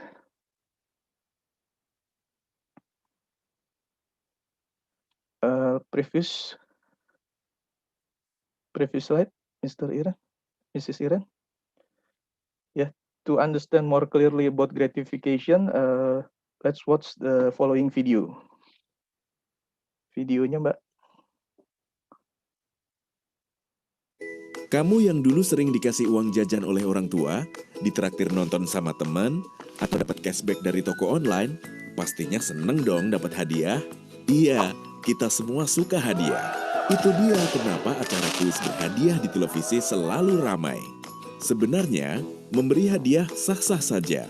Namun, pemberian hadiah menjadi gratifikasi bila diterima oleh pegawai negeri atau penyelenggara negara, seperti presiden, wakil presiden, pegawai BUMN, pegawai BUMD, anggota DPR, DPRD, anggota TNI, polisi, dan pegawai pemerintah lainnya. Ingat, bukan grafiti, apalagi gravitasi, tapi gratifikasi. Sehari-hari mungkin kita mengenal istilah uang terima kasih, uang pelicin, uang lelah, dan lain-lain. Tapi, mau kecil atau besar, ringan atau berat, dekat atau jauh, pemberian yang berhubungan dengan jabatan pegawai negeri atau penyelenggara negara tetap termasuk gratifikasi. Ingat, jangan terlena bila kamu tak mau terjebak korupsi akibat hubungan balas budi dengan pemberi gratifikasi. Bagi pejabat negara, mungkin mendapat hadiah atau tanda terima kasih terasa seperti angin segar. Alasannya sih, ini semua demi menjaga hubungan baik. Padahal ujung-ujungnya untuk mempengaruhi kebijakan pejabat publik. Karena itu, pegawai negeri atau penyelenggara negara wajib mewaspadai gratifikasi ilegal dalam berbagai bentuk. Bila tidak dapat menolak, pegawai negeri atau penyelenggara negara wajib segera melaporkan gratifikasi paling lambat 30 hari kerja sejak gratifikasi diterima. Mari wujudkan pemerintahan yang bebas korupsi dengan tidak memberi atau menerima gratifikasi ilegal. Terima kasih yang datang dari hati, nggak perlu gratifikasi. Untuk melaporkan gratifikasi, klik goal.kpk.go.id. Klik kpk.go.id/gratifikasi untuk info lengkap soal gratifikasi. Okay, next slide. Article related to extortion. Article 12, letter E through letter I, are articles related to extortion. if we report this crime of extortion to law enforcement officials, we will be protected and not prosecuted. Civil servants or state officials who commit extortion will be subject to criminal sanctions. Jadi dalam pasal 12 huruf E sampai huruf I ini kurang lebih mencakup terkait pemerasan gitu ya. Jika kita melaporkan adanya upaya pemerasan kepada aparat penegak hukum, maka kita akan dilindungi gitu ya dan tidak dilakukan penuntutan. Tapi yang dituntut adalah pihak yang melakukan pemerasan atau pegawai negeri atau penyelenggara negara yang melakukan pemerasan. Jadi kalau diperas jangan ragu-ragu untuk melaporkan agar tidak terjerat nantinya malah dianggap sebagai pemberi suap. Next. Yang terakhir mungkin article related to state financial losses. In Article 2, it is necessary to remember that in relation to this article, the criminal act of corruption that harms state finances requires an element of illegal action in the process. So if there is an illegal act committed either by an individual or a corporation that enriches itself or another person or corporation that can harm the state finances or the country's economy, then it can be punished.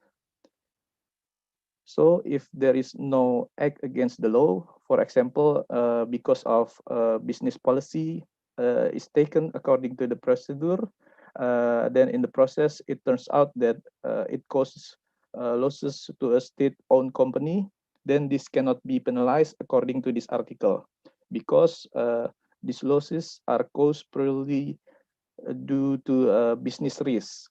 Jadi yang perlu diingat dalam ketentuan ini bahwa ada unsur perbuatan melawan hukum gitu ya. Jadi ketika ada perbuatan melawan hukum yang dilakukan oleh individu atau korporasi yang memperkaya diri sendiri atau orang lain atau korporasi dan menyebabkan terjadinya kerugian keuangan negara, maka ini bisa diberikan sanksi pidananya. Tapi kalau hal tersebut merupakan kebijakan bisnis yang sudah sesuai dengan prosedural gitu ya dalam prosesnya, tapi kemudian ternyata ada kerugian gitu ya, misalnya yang diderita oleh perusahaan milik negara, ini tidak masuk dalam ketentuan di pasal tersebut karena kerugian tersebut murni karena resiko bisnis gitu ya, bukan karena terkait perbuatan yang melawan hukum.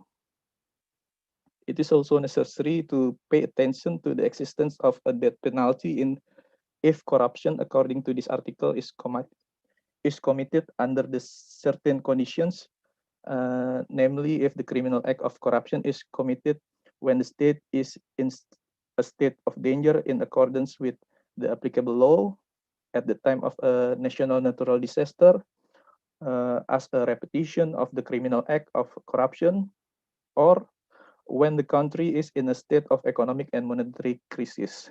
Jadi perlu diperhatikan juga bahwa dalam keadaan tertentu dapat dijatuhi hukuman mati dalam kasus korupsi ini jika tindak pidana dalam sebagaimana dimaksud di pasal 2 ini dilakukan dalam hal misalnya ketika negara dinyatakan dalam keadaan bahaya atau dalam kaitan ketika dinyatakan terjadi bencana darurat nasional atau ada pengulangan tindak pidana terkait korupsi yang dilakukan atau ketika negara dalam kondisi krisis moneter gitu ya, mengalami krisis moneter. Next. In Article 3, what needs to be considered in this article is that there is an element of abusing the authority, opportunity, or means available to him because of his position. The notion of misusing authority in simple terms can be described in following forms. First, not exercising the authority as it should be. Second, using authority inappropriately. Third, exceeding the limits of authority. Fourth, using authority deviates from its purpose. Fifth, use of budgets that are not in accordance with their allocation. And 6, abuse of authority in the sense of doing something not in accordance with the procedures that should be used according to the provision of the rules. Jadi yang perlu diingat dalam ketentuan ini ada unsur penyalahgunaan wewenang gitu ya.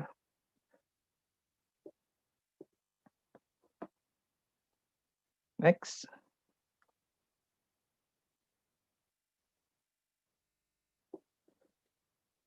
Okay, next slide is about corporate criminal liabilities.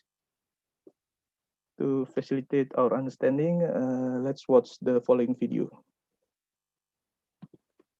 Indonesia adalah negeri dengan potensi ekonomi yang begitu besar. Untuk mengoptimalkan potensi itu, perlu dibangun iklim investasi yang positif, salah satunya dengan upaya pemberantasan korupsi. Upaya kolektif dalam memberantas korupsi bisa berdampak positif terhadap perbaikan iklim investasi, seperti pada meningkatnya skor indeks kemudahan berbisnis yang sejalan dengan membaiknya indeks persepsi korupsi di Indonesia. Berdasarkan hasil survei, terdapat beberapa kendala dalam melakukan bisnis di Indonesia, seperti ketidakstabilan kebijakan, infrastruktur yang tidak memadai, akses pendanaan, birokrasi pemerintah yang tidak efisien, hingga permasalahan yang paling utama yaitu korupsi. Parahnya, korupsi memiliki dampak langsung terhadap iklim investasi dan dunia usaha, seperti menyebabkan ketimpangan pendapatan, aktivitas ekonomi tidak efisien, menyebabkan harga tinggi, namun kualitas produk rendah, tidak adanya stimulus inovasi, rentan menyebabkan konflik, memunculkan ekonomi bayangan. Karena itu, korporasi memiliki peran penting dalam pencegahan korupsi, salah satunya melalui pengendalian gratifikasi. Bagaimana caranya? Pertama, korporasi harus menyusun standar etika di lingkungan internal serta asosiasi bisnis dan profesi. Kedua, korporasi juga harus memperkuat fungsi kepatuhan atau pengawasan terhadap pengendalian gratifikasi. Terakhir, melaporkan upaya permintaan ilegal yang dihadapi korporasi. Untuk mewujudkan langkah-langkah tadi, korporasi dapat menggunakan panduan sistem pencegahan korupsi berikut ini. 1. Komitmen yang dapat diwujudkan lewat deklarasi anti korupsi termasuk pengendalian gratifikasi, penyediaan SDM, infrastruktur, finansial, kebijakan tertulis dari pimpinan puncak, kode etik, pengawasan upaya pencegahan oleh fungsi pelaksana. 2. Perencanaan yang dapat menjadi bantuan untuk memahami peraturan perundangan yang mengatur pemidanaan dan mengidentifikasi area risiko korupsi yang dapat berdampak bagi korporasi. 3. Pelaksanaan yang meliputi klausul anti korupsi, uji tuntas, pengaturan praktik pemberian, batasan kontribusi dan donasi, penyediaan layanan pengaduan, konflik kepentingan, pengendalian transaksi keuangan, komunikasi, pelatihan. 4. Evaluasi, gunanya untuk mengecek kembali tahapan yang telah dilakukan dari perencanaan hingga pelaksanaan. 5. Perbaikan. Perbaikan berkelanjutan dilakukan agar upaya pencegahan korupsi dapat terus berjalan optimal. Adanya sanksi dan penghargaan bertujuan mendorong kepatuhan dan pembangunan integritas. Jika korporasi sudah melakukan upaya pengendalian gratifikasi, akan banyak manfaatnya, seperti dapat menekan dan menurunkan biaya operasional yang tidak resmi. Lalu, penerapan praktek bisnis yang bersih, beretika, transparan, serta konsisten juga diyakini akan meningkatkan kepercayaan investor, mitra, konsumen, dan pemerintah. Dengan terbangunnya sistem dan tata kelola yang bersih, serta dengan berjalannya pengendalian gratifikasi, diharapkan dapat meminimalisir terjadinya kecurangan atau fraud. Tapi, jika langkah pengendalian gratifikasi tadi tidak dilakukan, ada resiko yang menanti korporasi. Korporasi dapat dipidana terkait korupsi apabila memperoleh keuntungan dari tindak pidana korupsi atau bahkan dilakukan untuk kepentingan korporasi, membiarkan terjadinya tindak pidana korupsi, tidak melakukan langkah pencegahan seperti mencegah terjadinya dampak yang lebih besar atau memastikan kepatuhan terhadap ketentuan hukum. Korporasi pun harus siap mendapat sanksi pidana berupa uang pengganti, denda, rampasan harta kekayaan, pencabutan izin, pembekuan, hingga pembubaran. Untungnya, saat ini telah banyak perusahaan yang melarang penerimaan dan pemberian hadiah ilegal untuk menjaga integritas perusahaan. Juga sebagai upaya agar terhindar dari sanksi pidana tadi. Perusahaan yang tidak mengatur larangan penerimaan dan pemberian hadiah ilegal akan beresiko kehilangan kepercayaan dari karyawan dan mitra kerja, serta rentan mengalami konflik kepentingan. Di sisi lain, apabila instansi pemerintah mulai kehilangan kepercayaan, mereka dapat melakukan melakukan pemutusan kontrak kerjasama jika korporasi terbukti melakukan praktik korupsi. Aktivitas bisnis korporasi akan jauh lebih positif jika pengendalian gratifikasi diatur secara optimal. Karyawan akan bekerja dengan jujur dan pimpinan akan terjaga integritasnya. Bagi korporasi, ayo stop memberikan gratifikasi ilegal. Laporkan juga jika ada permintaan gratifikasi ilegal. Untuk melaporkan gratifikasi, klik goal.kpk.go.id. Klik kpk.go.id/gratifikasi untuk info lengkap soal gratifikasi. Next slide. According to the law, bisa 3 menit 4 menit lagi Pak Dion. Okay, siap Pak. The corporation may be prosecuted for the corruption if the act of corruption committed by individually or collectively within the scope of business of the corporation. Next slide.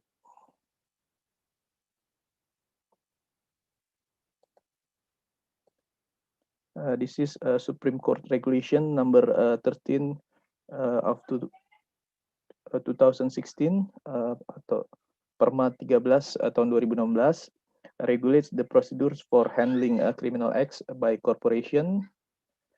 In the definition, corporate crime is a criminal act committed by a corporation is a criminal act committed by a person who has a working relationship or other relationship, either individually or collectively acting for and on behalf of the corporation inside or outside the corporate environment. Next.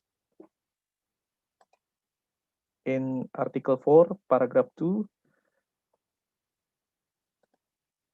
according to the law, the corporation may be prosecuted for corruption if the act of corruption committed by individuals or collectively, and corporations can be penalized if obtaining an advantage or benefit from the crime, or the crime is committed for the benefit of the corporation.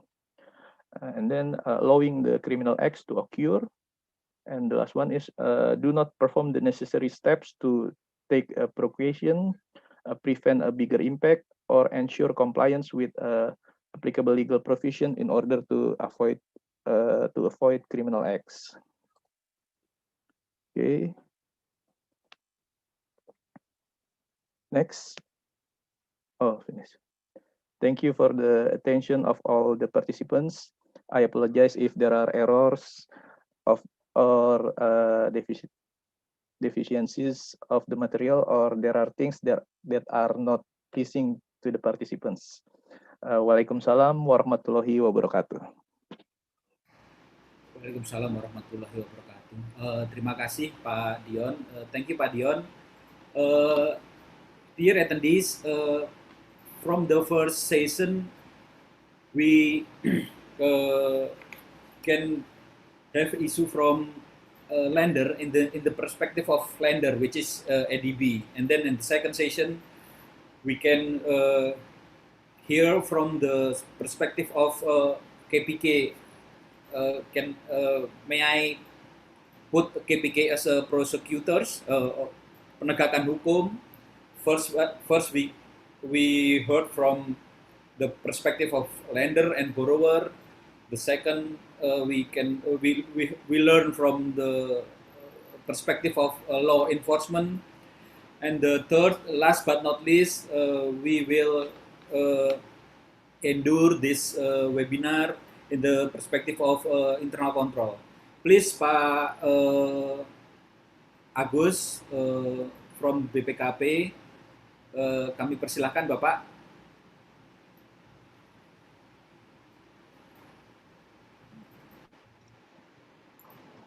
Okay, everybody hear my voice? Okay, Pak. Good, Pak. Oh, thank you. So, Assalamualaikum warahmatullahi wabarakatuh. Salam sejahtera untuk kita semua. Good morning, everyone, and distinguished guests. I'm very honorable to be here. And so my finance, especially from the Directorate General of State Asset Management, and also ADB, and PT Geodipa Energy as well. Before begin, I want to greet Pak Merijal because I have amanah Pak Merijal from Pak Gatot Darmasto. He sends regards to you. And also your colleague from the Nansan University, Mr. Buyung Wiromo Samudro and Iwan Taufik Purwanto. So I think this webinar now is like a Japan connection because Pak Merijal graduated from Japan University, especially Nansan University. Pak Dodo from International University of Japan, my junior, and I also graduated from University of Japan, and some of them I think maybe juga come from the university. And thank you juga to Pak Ricky. Yeah, you give information very important to us.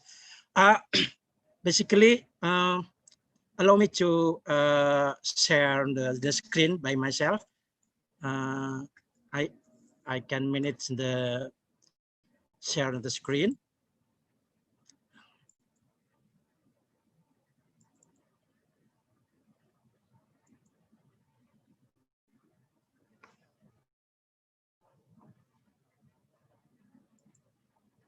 Okay, and before start, I also want to greet to from ADB, Mr. Florian Kitts and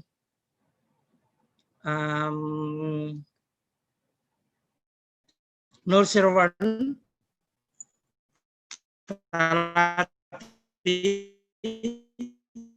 yeah, because operation with the ADB, especially when ADB give loans to Indonesian government, and then BPKP also verify, check the VLI, verification link indicator, to make sure that the loan given to the institution is proper and in a good accountability.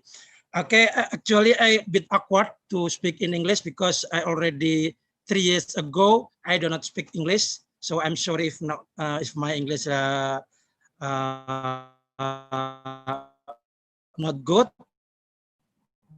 But today, fortunately, we have Miss or Mrs. She can help us to interpret. Yeah. Now I can begin with the presentation today. This is about the role. We call it the financial and development supervisory agency or supervisory board for safeguarding of state-owned enterprises project under the Ministry of Finance, especially to tackle our anti-corruption. And let's begin. I still remember when in the agenda, so hopefully it can easily to follow by audience. The first agenda, I want to talk about the introduction. Second, the president mandate given to BPKP in the state-owned enterprises context. And the third is coordination, actually coordination amongst the Ministry of Finance and Ministry of State-owned enterprises and BPKP. Methods in combating corruption and bribery measures in state-owned enterprises project. And 5 is concluding remark. So I want to start in the introduction. If the previous speaker mentioned about the type of corruption in technical term, I want to give example to all of you that the corruption and fraud occurrence in many types, but in practice we know because we already have the task to investigate some case, then we know that the example from the corruption and fraud usually come to the type of like bribing producer of equipment to affect delivery of supplies, yeah, and then overpricing, markup, and following kickback. This is very common. So because as you know that the procurement budget usually 60 to 70% of national budget.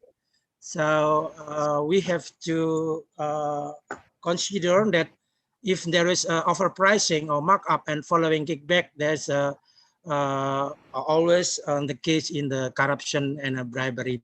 And then also the falsification certificate of equipment. Sometimes in Indonesia term, we call it KW, quality. Ya.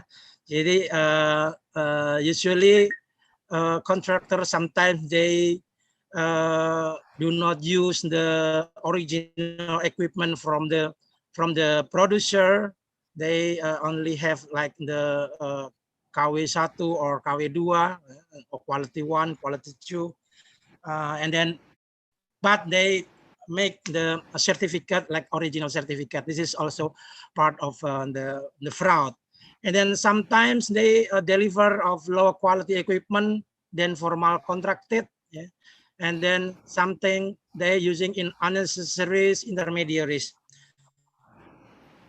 And lastly, this is very important. I'm not sure that this term already put it in the Anti-Corruption Act number 31. Yeah, this is about trading in influence to ensure the unquality purchases, because this is very actually it's very difficult to observe, because as you know, the people want to act the corruption usually. They don't want to be caught, so they use whatever they can to cover the act. So trading in influence is very, very difficult to know, but we can feel it. I think people can feel it. Trading influence happen to unequal purchase or unequal project. I think people feel it, but sometimes it's difficult to profit. So in those situations, what can the government do to address those risks? Yeah, I think the government has a good commitment for that, because there are so many supervision institutions already put in place. For example, BPK, KPK, BPKP, Ombudsman, and many, maybe you can name it, even from the private sector as well. But I want to mention a bit concern, as already we know that the Anti-Corruption Act number 31, 1999, usually only link the corruption to the civil servant on the government institution. So this is, I think this is not complete. Yeah? This is not complete. When I look at the English regulation in English, in UK, in UK, there's also act called Bribery Act. This is this Bribery Act will regulate not only situation of corruption linked to the government or to the civil servant, but also corruption happen in the private. So private and private. Yeah, but our regulation usually just regulate linked to the civil servant. Why this is important? Because sometimes corruption in the private sectors also make also harm the economic. For example, I asked my family, he is an entrepreneur, and I asked him, Pak, do you think that the corruption in the private sector should be regulated, or should be there is a regulation to combat the corruption in private sector? And my family said that, oh yeah, this is the Indonesia need this way. And then he explained that when they deal a contract with the other private sector, he said that at least for example, he has travel business. So he said that when the contract happened for a year, at least 1 month, I have to give money to the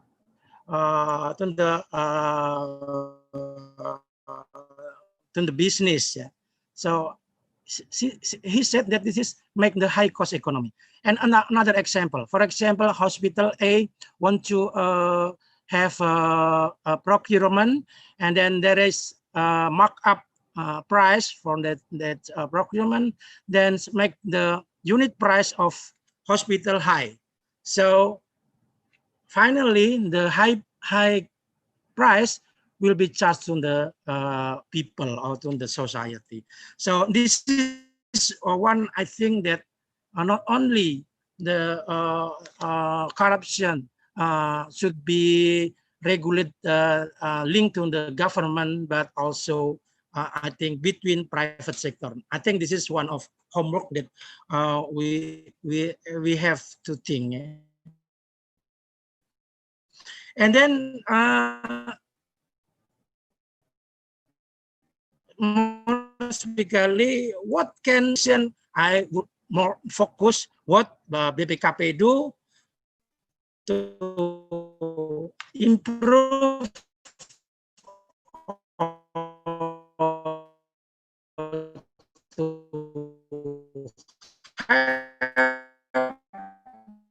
the government combating the corrupt state-owned enterprises, because only for the business entity and entity that use the financial state is BPKP has to do function to make sure the accountability put in place in their organization. Also the regional office as well. Let's move on to the president mandate given to BPKP in the context of enterprises. As you know, that the government institution should have regulation to back up the operation. So in this time, I will present at least there are 2 regulations as a reference for BPKP to do supervision.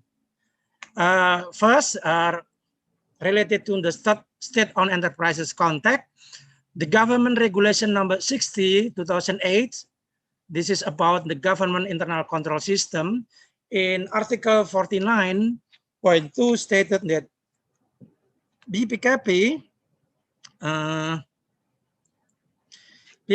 does the internal supervision of the state financial accountability for certain activities, including cross-sectoral supervision. This is very important, and this is very hard to do because this is involved in cross-sectoral, yeah, amongst the ministries, among the central government, regional government, sometimes also with state-owned enterprises, etc., etc.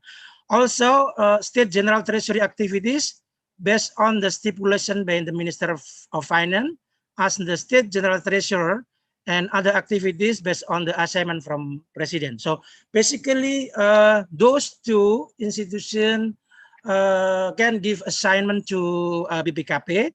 The first, of course, the President, and the second of is Minister of Finance as the State General Treasurer.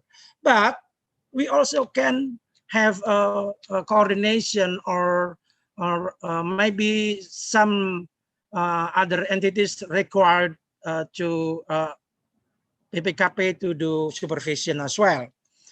And then other than government regulation number 60, we also have the presidential decree number 192, 2014. This is about BPKP as organization. And in the Article 2 stated that BPKP has the task of carrying out the government affairs in the field of the state, regional financial supervision, and national development. Then more specifically, in Article 3.b stated that we have some kind of methodologies.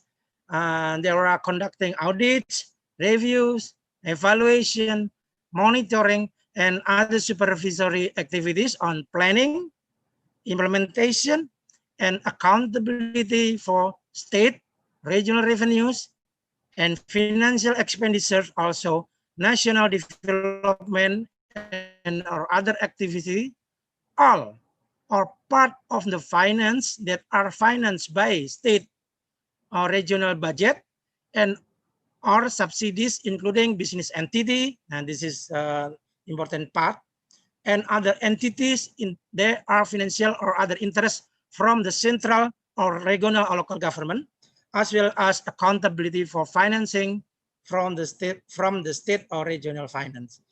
And then point D stated that we can provide consultancy related to risk management, internal control and governance of agency or business entities or other entities and program strategic government policies. All those things, basically we have a module to prevent corruption and bribery. I will explain it later. This is a mandate given to BPKP from the President. And also I want to explain a little bit about the organization of BPKP. In Article 23 stated that Deputy for State Accountant, where I'm now here, has duties to assist the head of BPKP in the implementation of internal government supervision for accountability, implementation of governance in business entities and other entities in it there are the financial interests and development or other interests of the central or local government policy. So in short, we can conclude that BPKP has a mandate from President in the context of state-owned enterprises. We have to be safeguarded the national interest and the financial accountability to state-owned enterprises. This is the broader meaning. So in this presentation, I will make it more detailed about that. Let's take a look at the next slide. So the agenda number 3 is coordination of supervision amongst BPKP, the Ministry of Finance, and the Ministry of State-owned Enterprises. As you know, we have Article 49.2, PP 60/2008. This is assignment from President. We currently we monitor the national strategic project. Yeah, the national strategic project are more, I think, more than 200 projects, and all the projects have to be monitored every 3 or 4 months.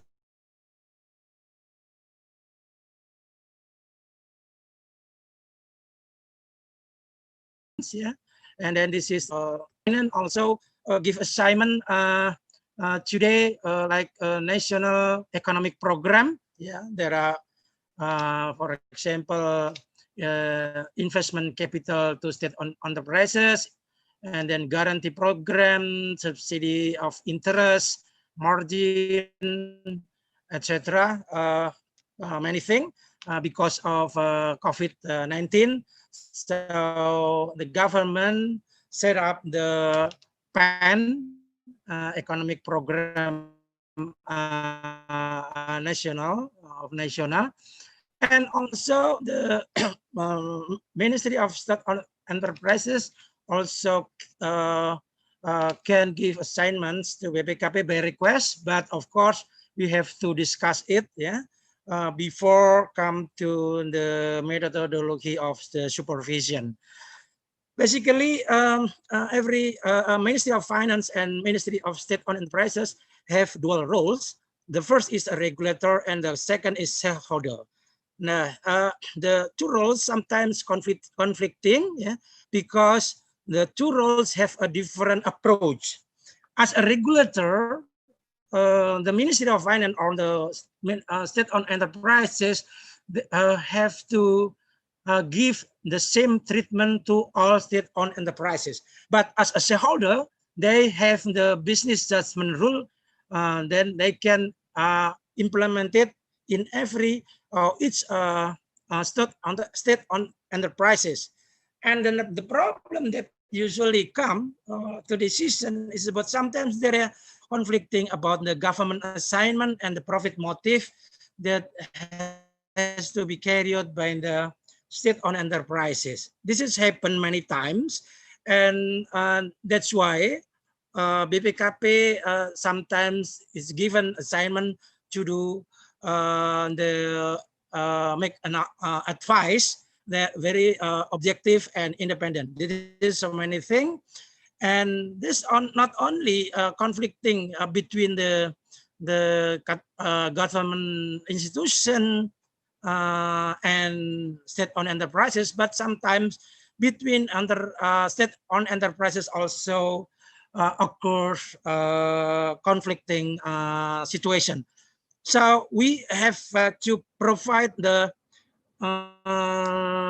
methodologies every each system, because the state-owned enterprises will use a business judgment rule as a system to come to the decision, but as a ministry, they have to receive a national budget to come to the decision. Sometimes this is conflicting, and we very often to deal with this situation and give advice to them. And then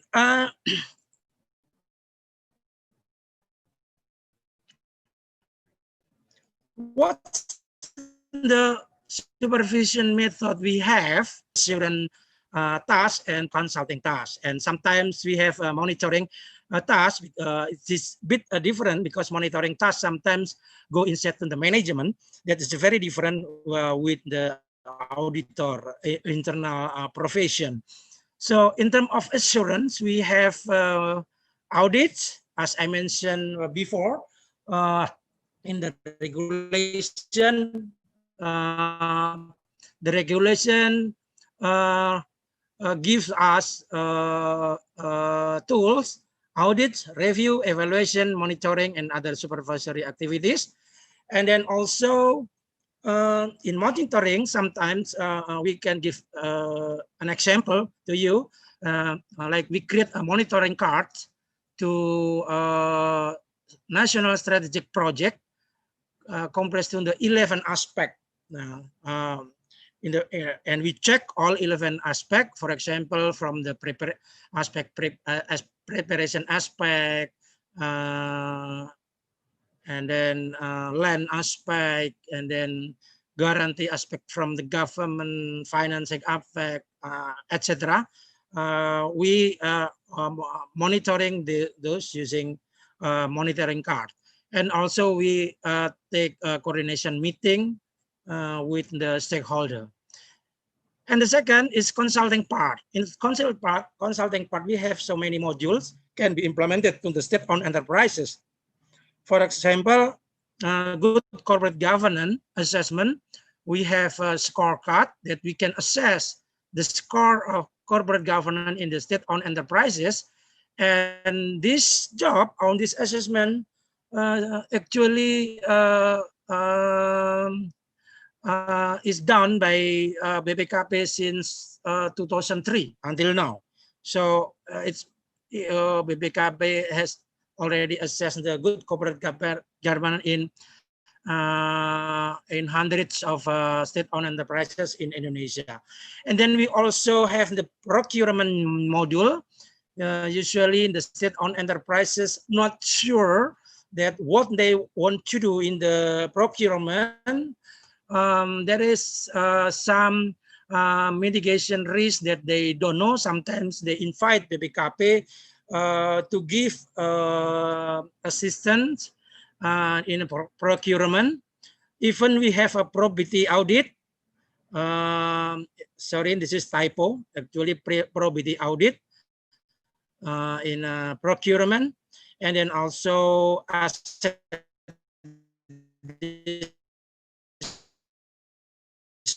disposal guidance, due diligence, risk management. We already have a piloting. Also, we have internal auditor maturity, and then this is also new products. And then we also have a fraud control plan, anti-corruption policy, whistleblower system, anti-corruption learning community. This is all of the module already developed by BPKP and can be implemented to the state-owned enterprises. Not only actually to the state-owned enterprises, but also to the government institution. So all of the assurance monitoring and consulting, this is used for prevention and suppression. So so what the BPKP product can be implemented in the state-owned enterprises. In this part, I will little bit explain about the corporate governance, as mentioned in the early and Kenneth Speaker's speech, that the corporate governance is a very important aspect to do the business well. So actually, the corporate governance have a corporate structure and process, and then the goal of this good corporate governance is to maximize shareholder value. So there are three organs that's very important. First is general meeting of shareholder, and the second board of commissioners. The third is a board of directors plus management and staff. And this structure also have to be fulfilled with the internal rules. Internal rules like code of conduct, code of corporate governance, board manual, and also supporting organ like committees, corporate secretary, and auditor.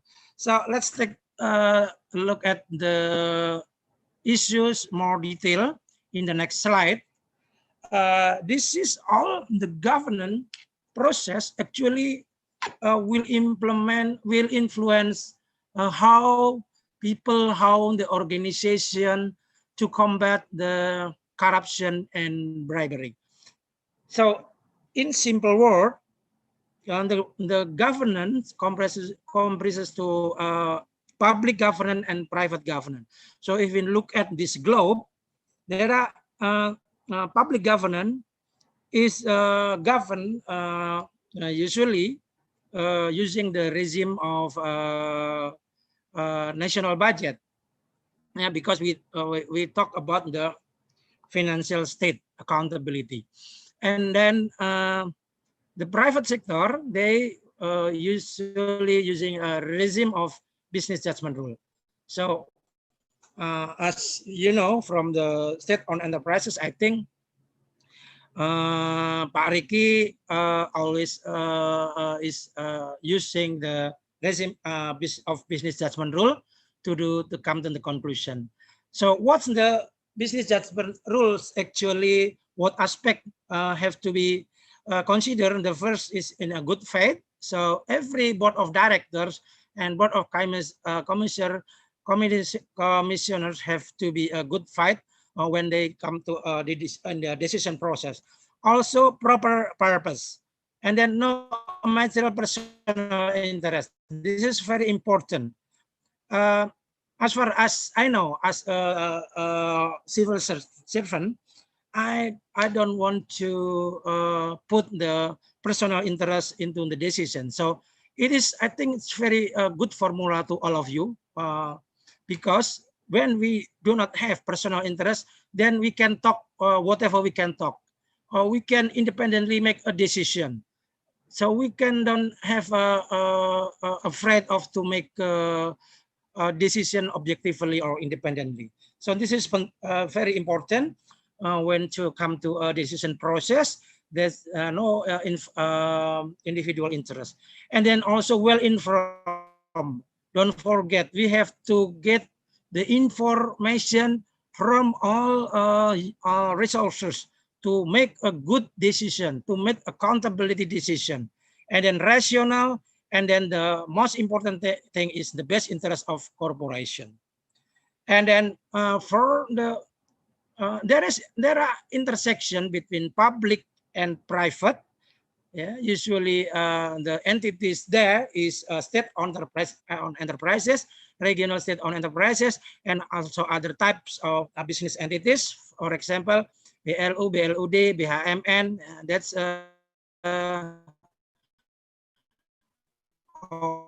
also sometimes they follow judgment rule, a business judgment rule. Sometimes they follow, sometimes make a conflict.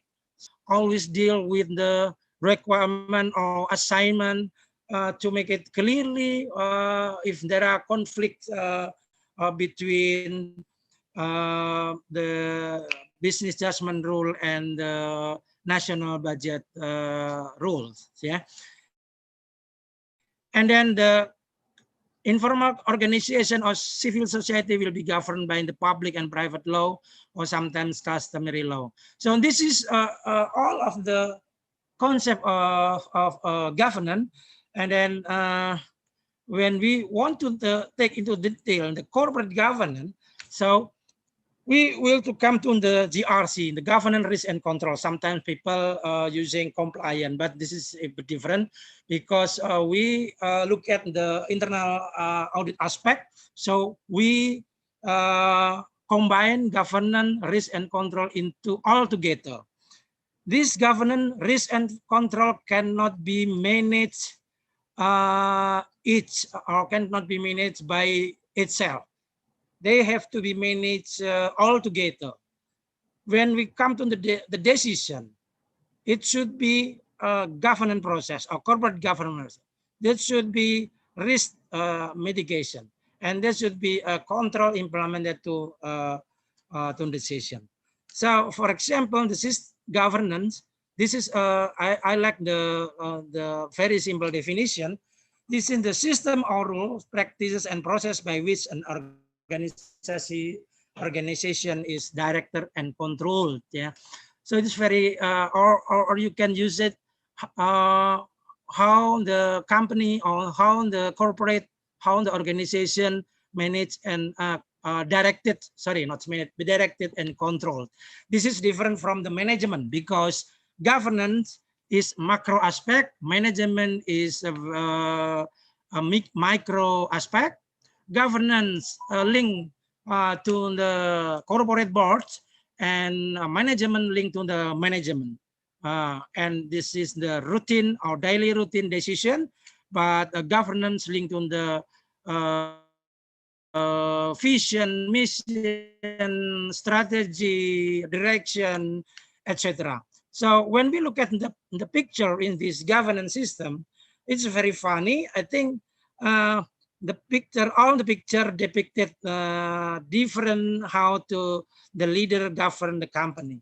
From, for example, the first, the leader, top leader only look at forward, and on the second picture, the leader also involved in the operation, and then the third, it's very funny. Maybe there are have two son or two leaders, yeah, in the company. So even though those two leaders work hard, but the company did not have a good progress because the decision always conflict always have a different direction, and this is sometimes happens. And the innovative one, if we look at the fourth picture, the top leader see in the forward, but the staff using position that make it the company run faster and faster. Yeah, is very interesting. And then the second, when we talk about risk, this is effect of uncertainty and objectives based on ISO 31-2000. And then what is risk? Yeah?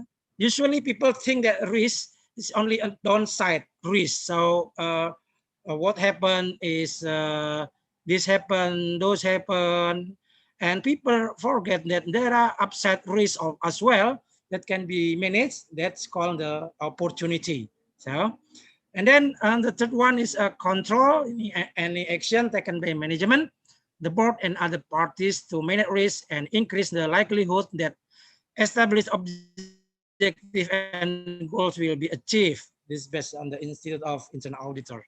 So these three of, we call it GRC, governance, risk, and control, has to be all together when the top leaders want to direct that and control the company. So based on this three concepts, we develop more detail about each of the concept. I'm sorry, I'm too very semangat. And then in this slide, I want to give a simple definition. A simple definition about corporate governance. I have a background physics student, so sometimes I using the symbol to make it simple. Yeah, the corporate governance based on the physics formula is the role of corporate origin divided by company complexity. In the physics, we have a formula P equal F per A, pressure equal force and the area. So when I translated it into corporate governance, then it became the P is corporate governance internally, and F the role of corporate governance, and A is a company complexity. So when we make a relationship between three of them, then we come to that corporate governance is the role of the corporate origin divided by company complexity. So internal corporate governance depends on the role of corporate origin. That's I already mentioned before. The shareholder, board of commissioners, and board of director, and on also company complexity. The bigger company complexity, it's more difficult for the company organ to manage it, to govern it. And the simple company, it is also usually the simple to manage governance there. And then internal corporate governance is directly proportional to the role of corporate origin and inversely proportional to company complexity. So meaning that if you want to achieve a good corporate governance, then the company organ that is shareholder, board of commissioner and board of the director should give a pressure to the company better. Yeah, so people will have an uncomfortable situation, so they can do their activity maximally. So this is about corporate governance. And why this is needed? Because company which use the state finance has to implement the good corporate governance. Why? Because the owner is not the same with the management or with the who run the business. Yeah, if the owner also run the business, then they do not need the corporate governance. So because this is different, and state-owned enterprises manage the state finance, and they capital also come from the government, then they have to implement it, the good corporate governance. And usually I have an example. Usually people who do not manage the money that owned by them is different from if people manage other money. I give example. When I back for good from Australia, I need to shipment our belonging, yeah, our asset, yeah, to Indonesia. When I asked to the provider, they give me a quotation price that to Melbourne to Jakarta, they will charge me around 5,000 Australia. And because I don't have the money from, from the government to cover the allowance, then I use full my effort to check the price. Fortunately, every transportation or every contractor in Australia, it's very transparent when they put the price. So I searching the price, and I know that the charge of the shipment is very costly. So I protest to the contractor, and then he said that because I know, and then they surrender, yeah, menyerah, because I'm auditor and I know that the price is not it's not right. So they give me a lower price until 4,000 something, but I'm still not sure satisfied that I still search the price. And then actually they actually said that the price is high because they have a cooperation with Indonesian company. So I said, okay, then can you just terminate contract without the company from Indonesia? And he said yes, okay. And then finally he only said, okay, you only can pay me the provision cost, everything commission cost, yeah, and all the costs you have to pay based on the real price, yeah, and the real price and the real kwitansi, yeah. And okay, I agree. And finally, I have the price only 3,000 something, not more than 3,000. The cost, it's already covered from Melbourne to Jakarta.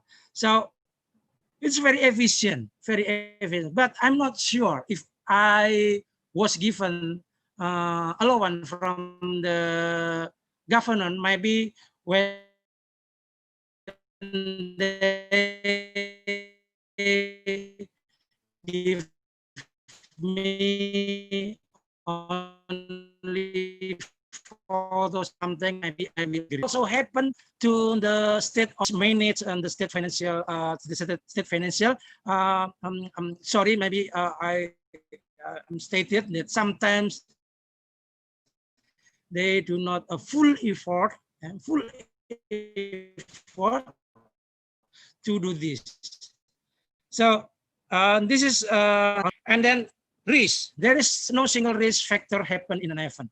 For example, when COVID-19 outbreak, first we think that's about the health, but actually there are also risks happen like in economic and finance and social, yeah. And the one that they risk identified, they always interconnected to each other. Then sometimes focus is changed when the environment context is also changed. Our perception to significant risk is also changed.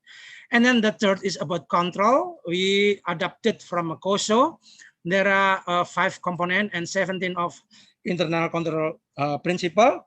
This on the system we adapted to our module, and we developed what the internal control better put in place. And then as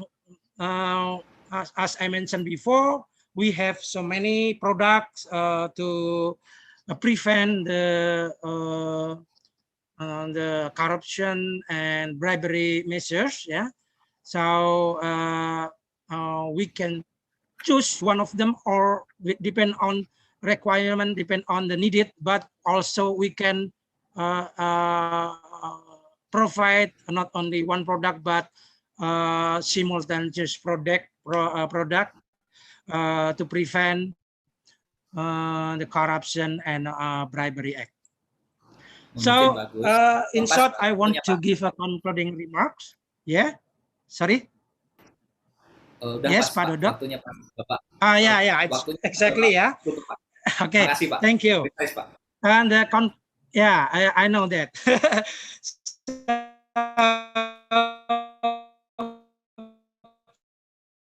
The concluding remark for the incident are needed to improve the control environment at national level. And then the second, collaborative commitment and integrity of corporate origin and management are the key. And then implementing good GRC consistently to all state-owned enterprises. And then implementing fraud control plan and anti-corruption policy. This is related with the Pak Nusirvan already explained previously.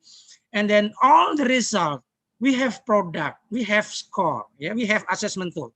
It's only could only predict indicatively. Yeah, we cannot predict exactly, but we cannot predict indicatively the quality of anti-corruption and bribery measures.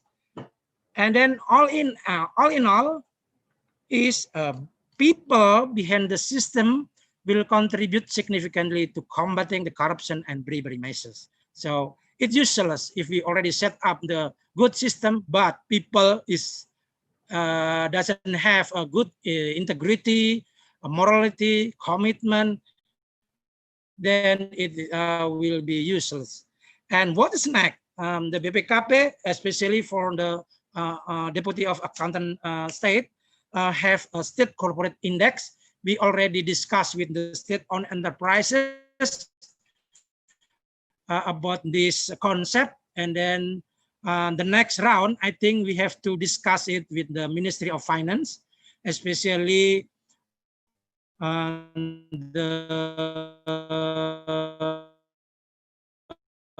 Directorate General of State Asset Management about the state corporate index that basically will focus on the national program, the fiscal, the safeguarding asset, and the governance system. These 4 indicators will be blended into state corporate index.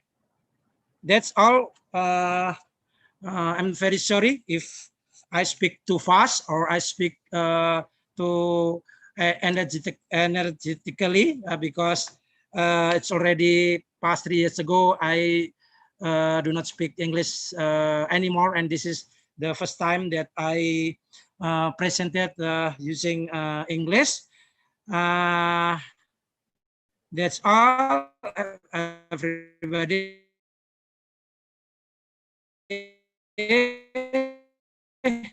I'm sorry if billahi taufiq wal hidayah. Wassalamualaikum. Waalaikumsalam warahmatullahi wabarakatuh. Thank you very much Pak Agus, Pak Direktur. Terima kasih.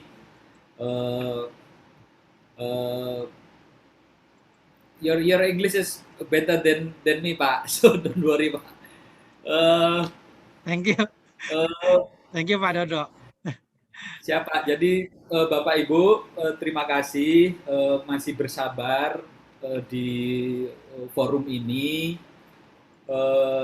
Kita sudah mendengarkan 3 presenter dari perspektif lenders, which is ADB dari Pak Nusirwan, kemudian dari Pak Dion dari KPK yang tadi juga mengedepankan beberapa penekanan bagaimana penanganan korupsi dari KPK. Beliau menjelaskan juga mengenai lingkup korupsi itu bagi penyelenggara negara bagaimana, apakah korporat juga menjadi sebuah bagian dari semesta korupsi maupun gratifikasi yang ditangani KPK. Kemudian tadi ditutup oleh Pak Agus, bagaimana konsep GRC ini sebaiknya kita mulai inherentkan ke seluruh bisnis proses baik di pemerintahan khususnya, apalagi di korporat. Beliau tadi me-quote organ-organ korporasi yang mungkin menjadi backbone dari pelaksanaan tata kelola perusahaan yang baik. Ladies and gentlemen, thank you very much for your attention and your participation in this webinar. We note there are many questions in the Slido. We have 16 questions, but if we can bear a little bit more, Bu Sumiati, Bu Irjen, mohon izin Bu.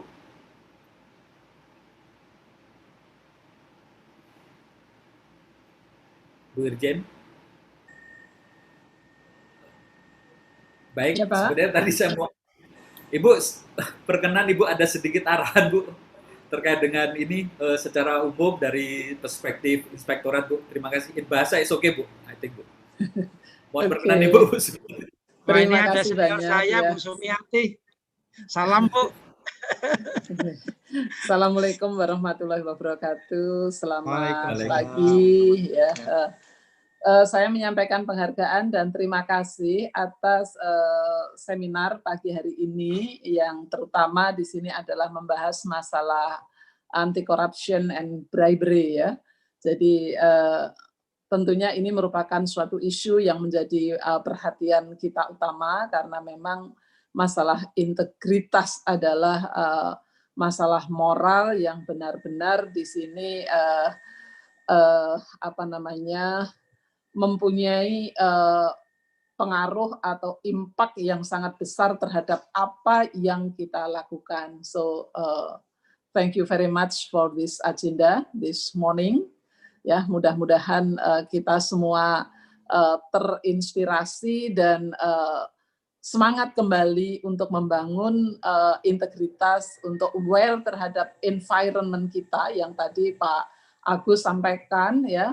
Ternyata di situ masalah internal control system, komponennya, kemudian prinsip-prinsipnya tadi yang harus terus dijaga. Kemudian juga tadi Mr. Nusirwan sudah menyampaikan ya berbagai hal di situ yang terkait dengan berbagai upaya atau praktek-praktek yang terjadi di lapangan di dalam berbagai proyek ya yang di sana ada berbagai modus untuk melakukan bribery yang bisa mengganggu efektivitas proyek. Demikian juga dari KPK tadi juga Pak Dion sudah menyampaikan berbagai hal ya, berbagai risiko atau perilaku yang bisa langsung atau bisa tidak langsung di sini juga akan berpengaruh terhadap pola tindak, pola kerja hubungan kita yang bisa menimbulkan perilaku yang koruptif gitu ya. Baik itu yang dari awal itu sudah ada intention untuk itu atau mungkin karena kita sebagai orang timur merasa enak nggak enak tapi di kemudian hari ini bisa berpengaruh terhadap sikap kita di dalam menangani sesuatu karena jabatan kita gitu ya. Nah, oleh karena itu terima kasih ini ada kesempatan ini. Jadi mudah-mudahan dengan terus menyampaikan, mensosialisasikan, mengingatkan kembali hal-hal yang demikian itu akan memotivasi kita untuk refleksi dan juga menyiapkan langkah-langkah untuk mengidentifikasi risiko yang kita hadapi dalam setiap kegiatan atau program kita, dan kita juga terus menyiapkan langkah-langkah pengendalian apa di sini yang harus kita lakukan untuk memastikan bahwa program itu bisa berjalan baik tanpa mencederai integritas kita, dan kita semua akan bisa menjalankan tugas ya efisien, efektif, dan tentunya mentaati semua peraturan yang ada dan dalam batas-batas anggaran sebagaimana yang ditetapkan. Nah, itu harapan saya, dan tidak ada markup dan lain-lain, sehingga kalau tadi banyak yang dikupas adalah terkait masalah pengadaan, maka tentunya saya berharap bahwa kalau pengadaan the six right itu akan diperoleh. Right item, right quality, right quantity, right price, right place, right time ya. Ini harus kita jaga bersama. Demikian, terima kasih. Jadi saya sangat mengapresiasi kegiatan DJKN bersama-sama dengan ADB, dan di sini dengan berkolaborasi dengan BPKP dan KPK yang luar biasa. Mudah-mudahan nanti ini akan tercermin ya, pembangunan integritas di lingkungan kita semakin baik, dan dari survei persepsi integritas nanti juga akan menghasilkan skor yang semakin baik untuk kita. Amin. Terima kasih Pak Merizal, Pak Dodo, Pak Terima kasih Bu. Agus, Pak Dion, dan juga Mr. Nusirwan. Thank you very much ya. Assalamualaikum warahmatullahi wabarakatuh. Waalaikumsalam warahmatullahi wabarakatuh. Terima kasih Bu Irjen, very well noted Bu. Integritas menjadi hal yang utama. Kami mencoba terus tadi sebagaimana Ibu sampaikan, we have to remind, we have to keep update, keep presenting the material. Invite the stakeholder to come to our socialization, and then we hope that all our effort to improve our aim to have a better accountability, better transparency. In this case, maybe we concern to the project in the QDIPA, especially. Which is financed by ADB. Hopefully we can have a right, efficient price, competitive bidding process, and also have the best result from the development of Dieng 2 and Patuha 2. Thank you, Bu Sumiati. We come back to our discussions. We have many questions, but let me show the question from our audience. First of all, let me ask Pak Nusirwan. Pak Nusirwan, do you monitor Pak Nusirwan? Yes, go ahead, please. Okay, Pak Nusirwan, there is two questions in the monitor. It came from Mbak Ika Putri from Ijen, and then also she especially ask question to you, Pak. Could you give example of the cases when what kind of condition the sanction resulted in the return of misuse loan or grants back to ADB? And second one also Pak Mats from Inspector General Ministry of Finance. What is the most dominant factor that push some people to do corruption? Is about greedy or lifestyle? Okay, Pak Nusirwan, the first two questions, please. Thank you, Pak. Thank you, Pantolo. Regarding the first one, it's a very interesting question. We've actually had, I'll tell you about the most recent one that we've had, but we've had others as well. But in specific to misuse loans or grants being returned to ADB, there has been a case in one of our countries in the Central West region where we have actually made the executing agency and the ministry return funds because they had proceeded with the procurement when they had been aware or should have been aware of a conflict of interest that had not been disclosed by the contractor who was eventually selected. So this contractor was selected for the project. He clearly had a conflict of interest with the ministry that had employed him. However, they chose not to disclose it, and the ministry also seemingly missed it completely. So we've actually recovered money from the ministry for that. It was taken back and from the subsequent grant that was going to be provided. So it was actually adjusted against the money that was already supposed to go through to them.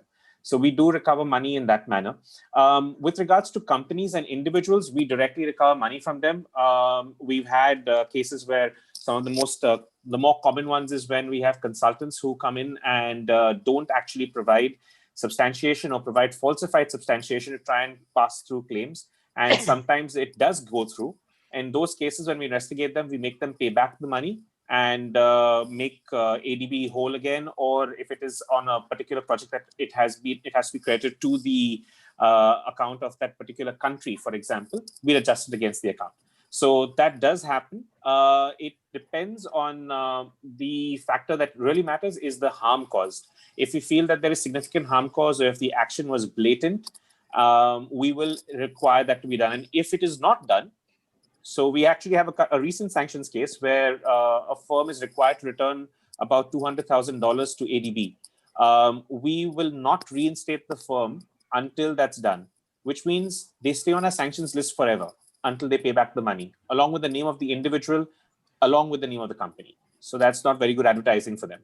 So we use these various methods to address that problem. Now, the second question, which is what is the most dominant factor that pushed some people to do corruption? Is it greed or is it lifestyle? It's a very interesting one. The answer is not so straightforward, though. It's not necessarily greed. It's not necessarily lifestyle. Yes, that is dominant. We see these people who, have gone ahead and who are doing certain things that they should not be doing because they have a gambling debt they need to finance, because they would like to have a new car every year. We've seen all sorts of cases, but I've also seen this particular case which comes to mind where there was a gentleman who had defalcated some funds from one of our projects, and this was a person who was living with HIV/AIDS and who didn't have much time left in life.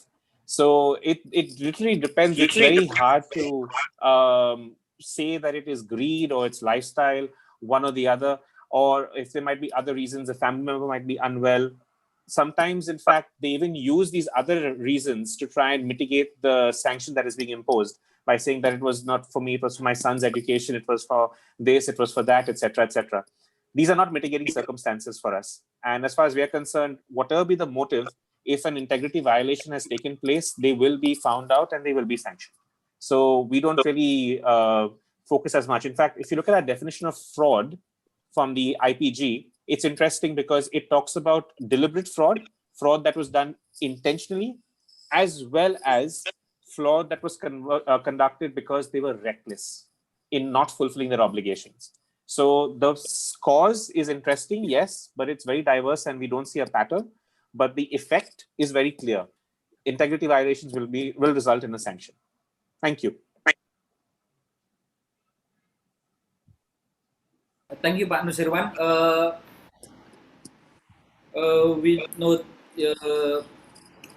the factor is somehow dominant, but it's not necessarily related directly to the case. We have also to see case by case corruption or bribery under the certain circumstances. Pak Nusirwan, please be patient. The second question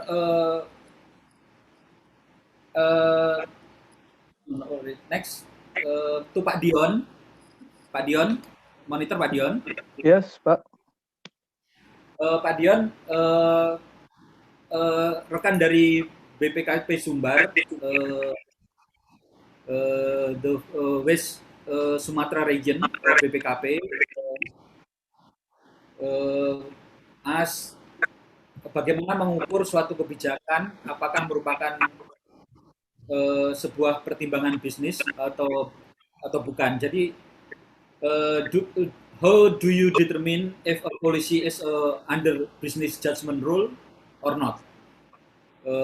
Ini pertanyaan kepada Bapak. Kemudian dari Bapak Hermanu, we already knew that corruptions affect badly to our society. Why don't we use capital punishment? This is pertanyaan dari Pak Hermanu, Pak, dari Kanwil DJKN Jayapura. Bagaimana penerapan hukuman yang lebih tegas pada koruptor selain hukuman penjara?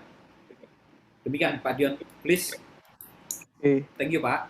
Thank you, Pak Dodo. So for the first question, I would like to answer that we have to see earlier whether there is an element of illegal acts or abuse of authority accompanying the case, which is deemed to be detrimental to state financial losses. If the arrears are purely due to business difficulties or business problem, for example, due to a pandemic situation, then the domain is included in civil law and not criminal law. It is better if things like that are resolved through the business mechanism and not criminal law. Jadi mungkin penguatannya adalah kita tetap harus melihat tadi Pak, kebijakan bisnis ini diambil itu apakah ada unsur tadi perbuatan melawan hukum atau penyalahgunaan wewenang gitu kan. Kita bisa lihat misalnya tidak ada tindakan-tindakan yang dikategorikan melawan hukum atau dikategorikan sebagai penyalahgunaan wewenang dalam mengambil keputusan bisnis tersebut gitu ya. Misalnya prosedurnya memang sudah sesuai dengan prosedur gitu ya, tidak ada yang bertentangan gitu, tidak ada kickback atau bentuk-bentuk gratifikasi yang atau konflik kepentingan yang menyertai gitu ya, karena melawan hukumnya kan bisa secara formal atau material gitu ya. Dalam beberapa kasus di pengadilan itu diterima juga gitu melawan hukum dalam arti materialnya. Mungkin itu Pak. Dan untuk pertanyaan kedua from Mr. Hermanu, for criminal sanctions related to death penalty, there are conditions that must be met in relation to certain circumstances that must be met. Indeed, so far, no one has been given the death penalty. Indeed, what is being developed is the trend towards recovering state losses related to corruption and not solely related to retaliation. Jadi memang belum ada kasus tadi ya hukuman mati, karena juga trennya ini tentunya lebih untuk mengembalikan kerugian gitu ya akibat terjadinya tindak pidana gitu, tapi tidak semata-mata hanya untuk pembalasan gitu. Jadi konsep pemidanaan juga trennya juga sekarang kan sudah berubah, tidak untuk mengejar pembalasan tapi lebih ke ada konsep restoratif justice. Dan kalau untuk kasus korupsi tentunya kita mengupayakan mengembalikan kerugian yang diakibatkan akibat tindak pidana korupsi tersebut. Mungkin itu Pak Dodo, thank you. Thank you Pak Dion.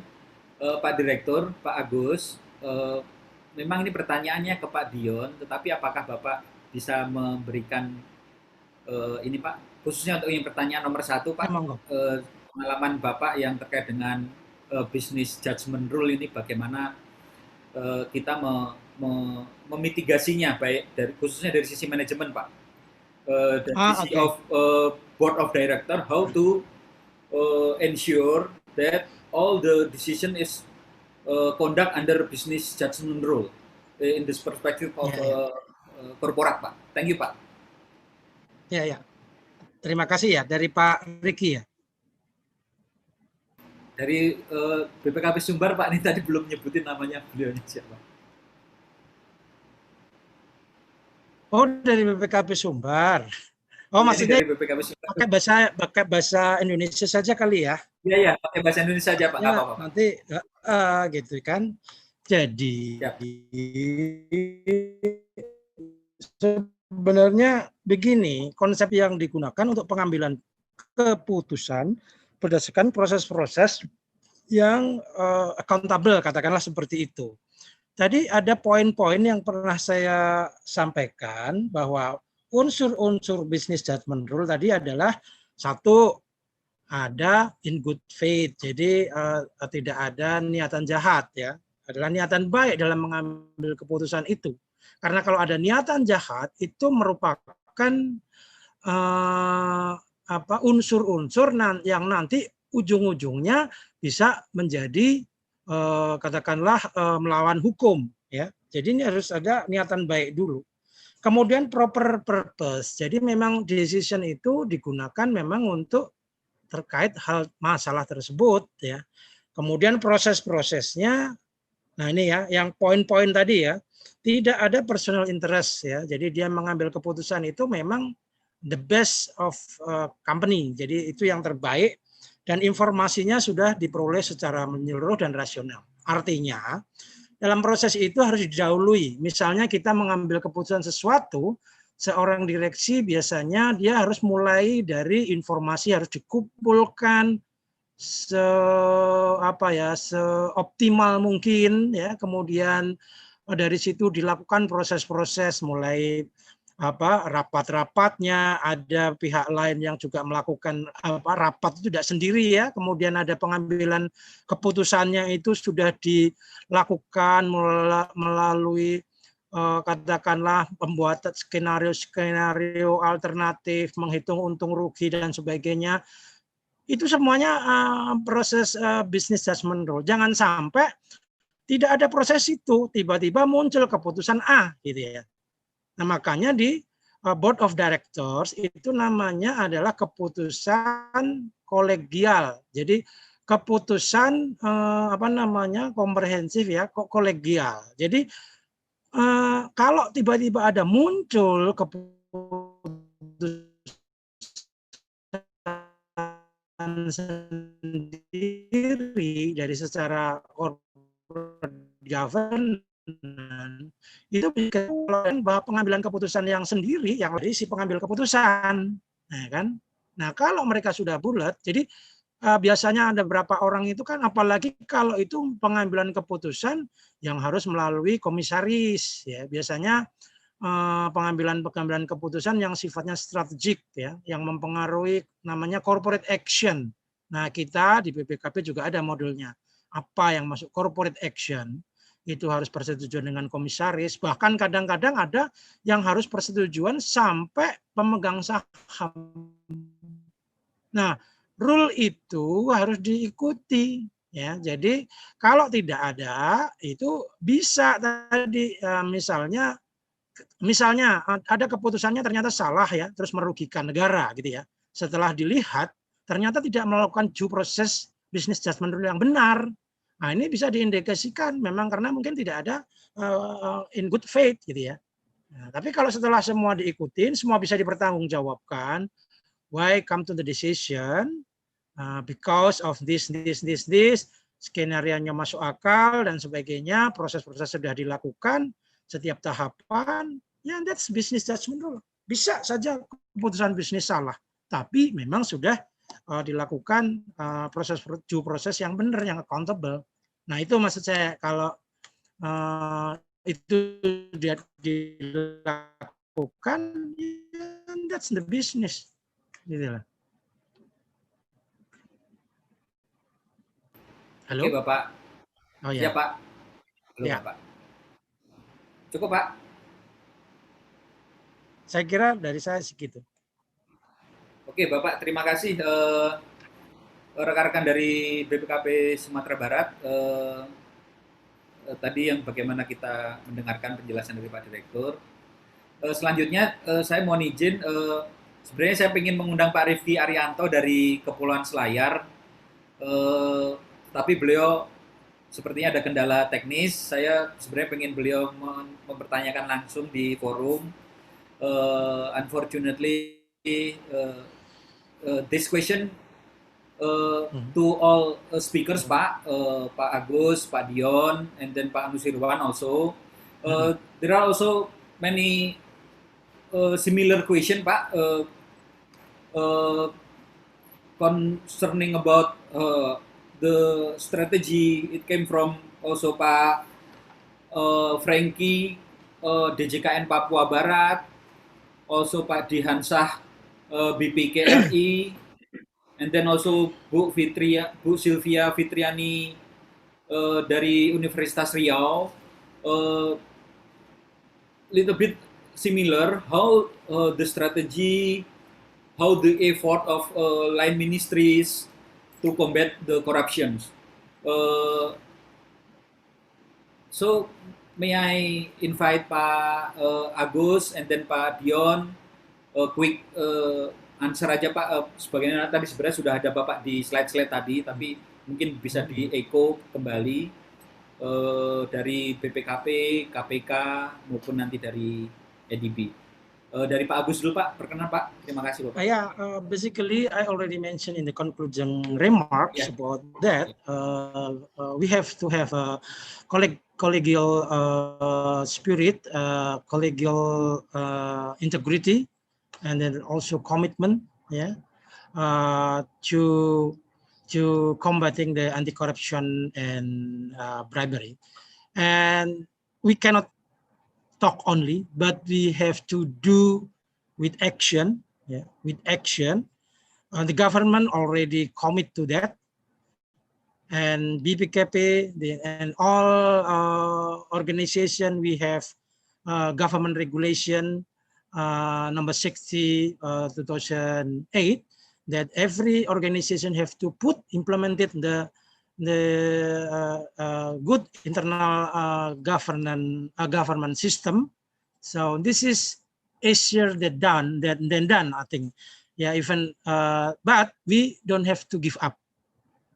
We all hand in hand, all stakeholders, not only from the government institution, but also the people, the people and the education.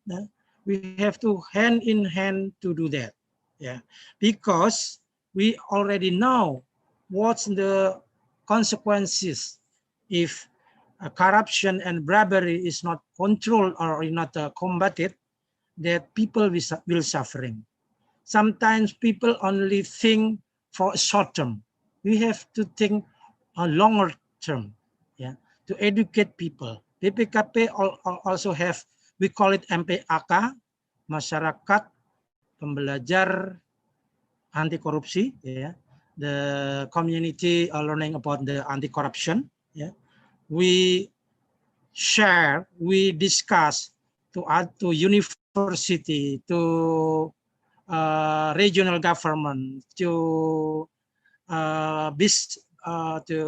business entity, etc. And I think the KPK also do that, but we are not.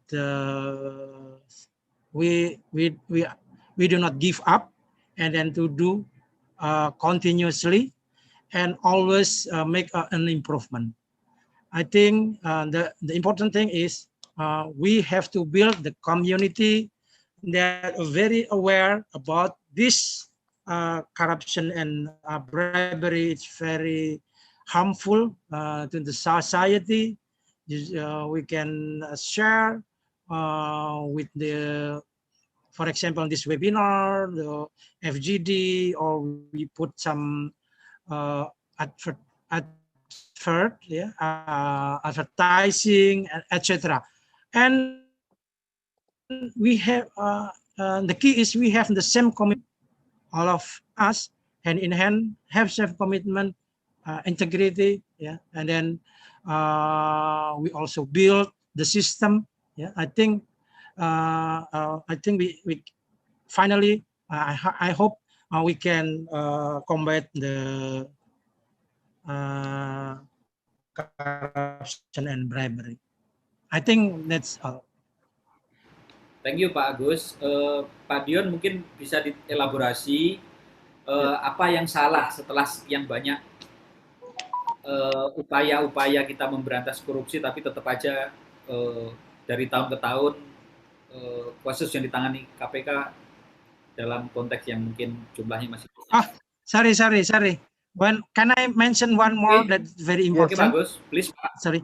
Yeah, as I mentioned before, maybe I'm not sure that people are aware or not. I said that we have to make a regulation not only for regulation that link to the government or to civil servant, but also regulation how to combat corruption in the private sector. Such as in England, they have Bribery Act. In our, I will still a little bit story about it, but this is only in this webinar, I think. My friend from Australia conducting research to Bandung. And he said that our community, this is a statement from my friend from Australia. They said that that our community tends to corrupt because he has experience when he bought a thing there alone, the price is so very high. But when he was accompanied by the Indonesian people, then the price is very normal. So he's very confused why this happened. So I think we have to educate people as well, not only from the government institution, but the people as well. And this is maybe it takes a long way to do that. Just mention that additional comment from me. Thank you, Pak Dodo. Oke Pak, thank you Pak Direktur. Pak Dion mungkin singkat aja Pak, melengkapi tadi yang disampaikan Pak Direktur. Apa yang salah Pak di komunitas kita ini Pak? Semuanya sudah di-provide. Mungkin dari penelitian Bapak, silakan Pak. Based on a survey related to the anti-gratification index in 2019, we conducted a study on 3 aspects, namely related to understanding or perceptions, behavioral intentions, and system and culture.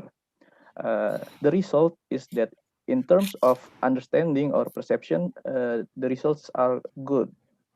The system and culture can also be said to be on a good score and support for the creation of anti-corruption culture. But we still lack the intention to behave, which is still low. So it is not enough to understand about corruption, but it must also be expressed in the intention to behave. Indeed, sometimes corruption is like a crime that doesn't cause immediate victims, like other white-collar crimes, so that there is still a permissive attitude. However, various international studies have told that to become a prosperous country, anti-corruption behavior in every line of life is an obligation to achieve this. And also in the guideline for preventing corruption, we encourage responsive steps to the constraints of corruption that plague corporations or society. I agree with Mr. Agus that we need a collaborative action. A responsive strategy can be carried out by uniting forces through associations or organizations, or through the state-owned enterprise ministry, or agency or institution authorized to voice and find solutions to problems related to corruption. And I also agree with Mr. Agus. We need a renewal for the Indonesian Bribery Act because it's already too old. We have a law number 11, year 1980, about Bribery Act for the private sector.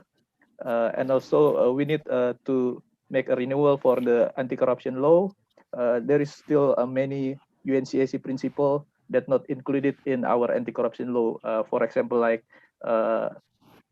trading influence, Mr. Agus also mentioned, and also illicit enrichment, we can make a renewal for the anti-corruption regulation. Thank you, Dodo. Thank you, Pak Dion. Okay, thank you, Pak Dion. I have two last question. The first came from Pak Faris Pranawa, PT SMI. May I mention here that what the panelists' view on ISO 37001. This is ISO related with the anti-corruption and anti-bribery. Also, Bu Mona, maybe question to Pak Mirizal, if Pak Mirizal can respond, what the DJKM plans to harmonize ISO 13001 between SMVs. May Pak Nusirwan, do you any comment, Pak, to this ISO, Pak? Sure. One of my, funnily enough, one of my initial jobs, so to speak, was partly doing ISO reviews, ISO 9000, ISO 14000, which are more quality-based, and these were the standards for environmental management. My perspective on the ISO system is that they are basically driven by documentation, and it's an expensive system to implement in the first place. It is not something that I would fervently advocate that everyone should have ISO 37000. I think it needs to be something that is horses for courses.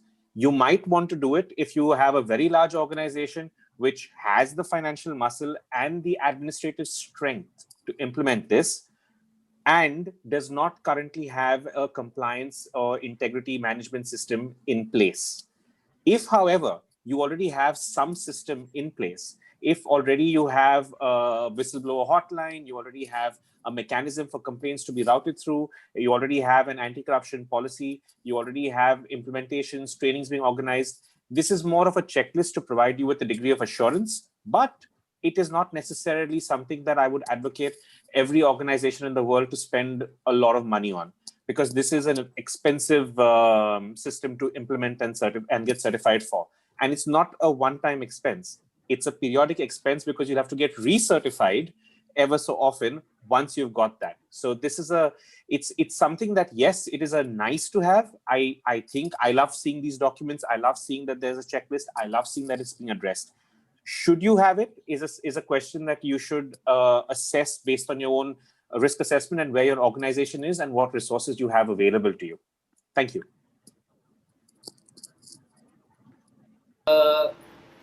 Duly noted, Pak Nusirwan. Any comment, Pak Agus, Pak Dion, terkait dengan ISO ini? Tadi saya tangkap ISO ini membutuhkan komitmen dari sisi financial commitment, administration commitment, also all the financial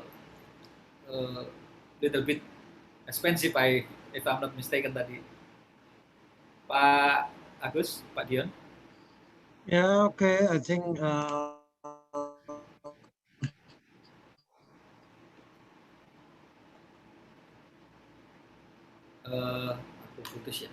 every system that you want to build in a good intention, I think really actually it's the company, and then actually we have to back to the integrity, commitment, and people in there to combat the anti-corruption. So, for example, when you implement that, when you want to implement risk, there are so many model. For example, from ISO, from ANZ, from everything.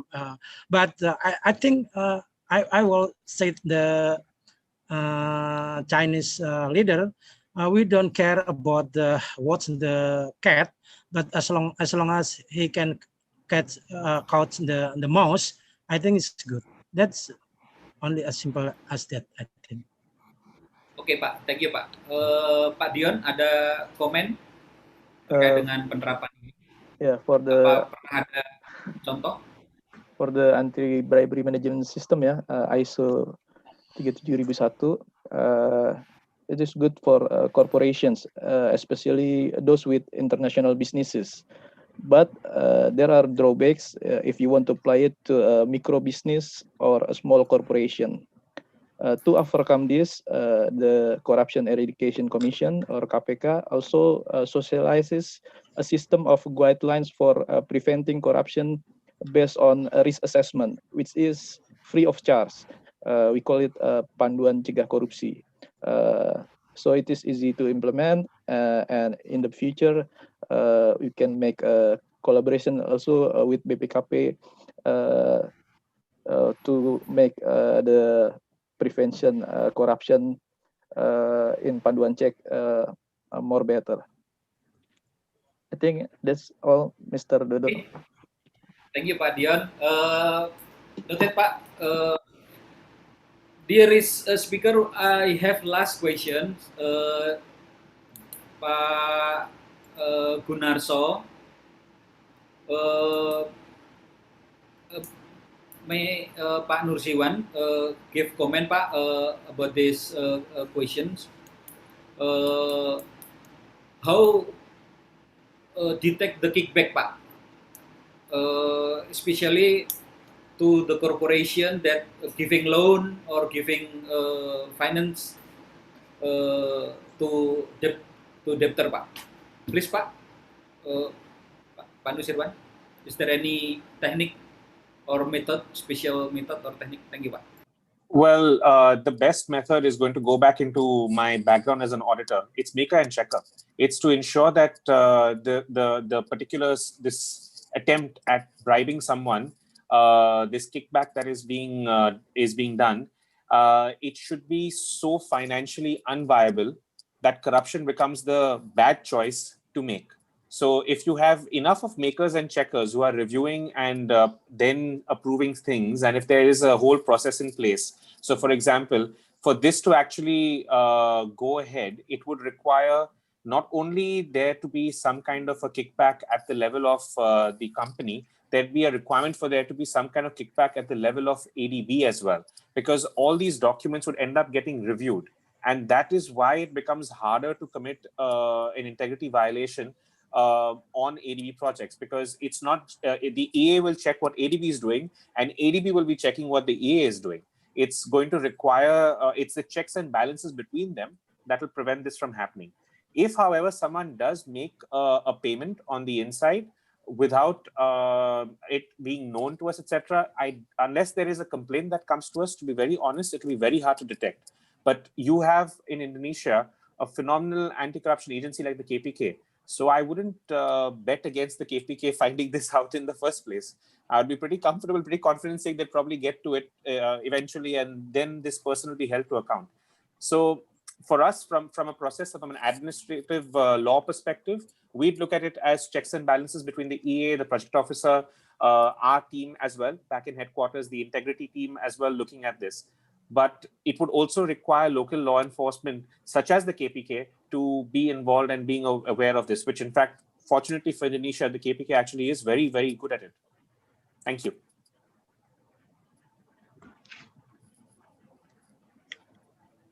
Okay, Pak Nusirwan. Pak Agus, Pak Dion, short respon aja, Pak. Okay, as I mentioned before, this type of gratification is hardly to be observed, yeah, as I mentioned. So how to prevent this?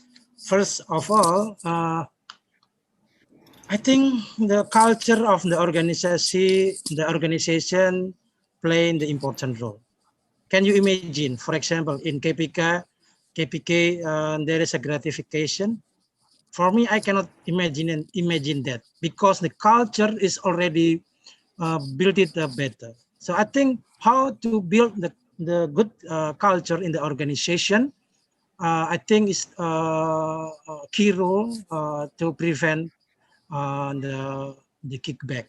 And also we have and also the internal control also put in place because kickback is coming from the margin from contractor. If we can evaluate, that the cost is efficiently, and also the system can manage efficiently, so we can prevent that. Or sometimes from the flow of money,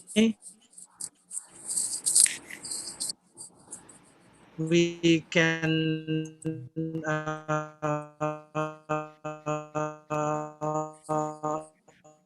investigate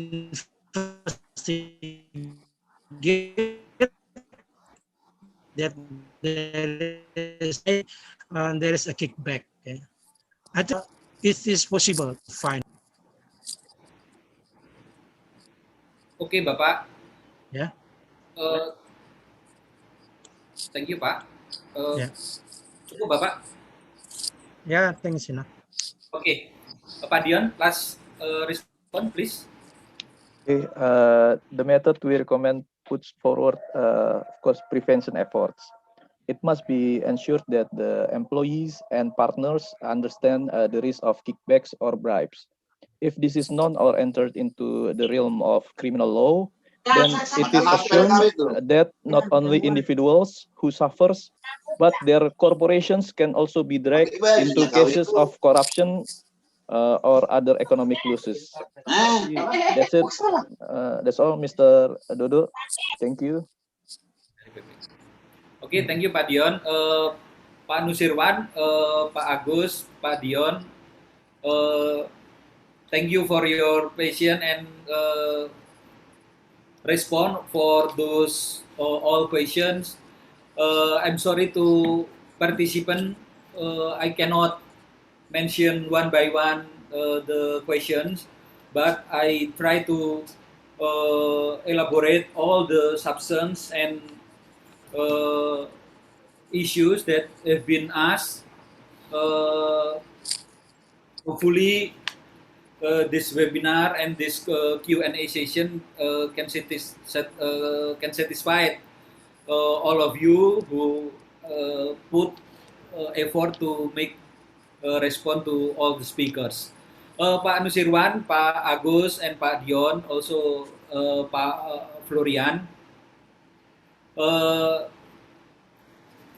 Let me make a wrap up of the three session and the question answer sessions. First of all, the effort to put the better practice of anti-corruption and anti-bribery depend on the integrity of the actors. The system can be built, can be developed, but the most important is the actor itself. The second one, how to bring the participation of the community, the society to collaborate to combat the practice of corruption and the bribery among civil servants, among management of state-owned enterprise should be developed among our society.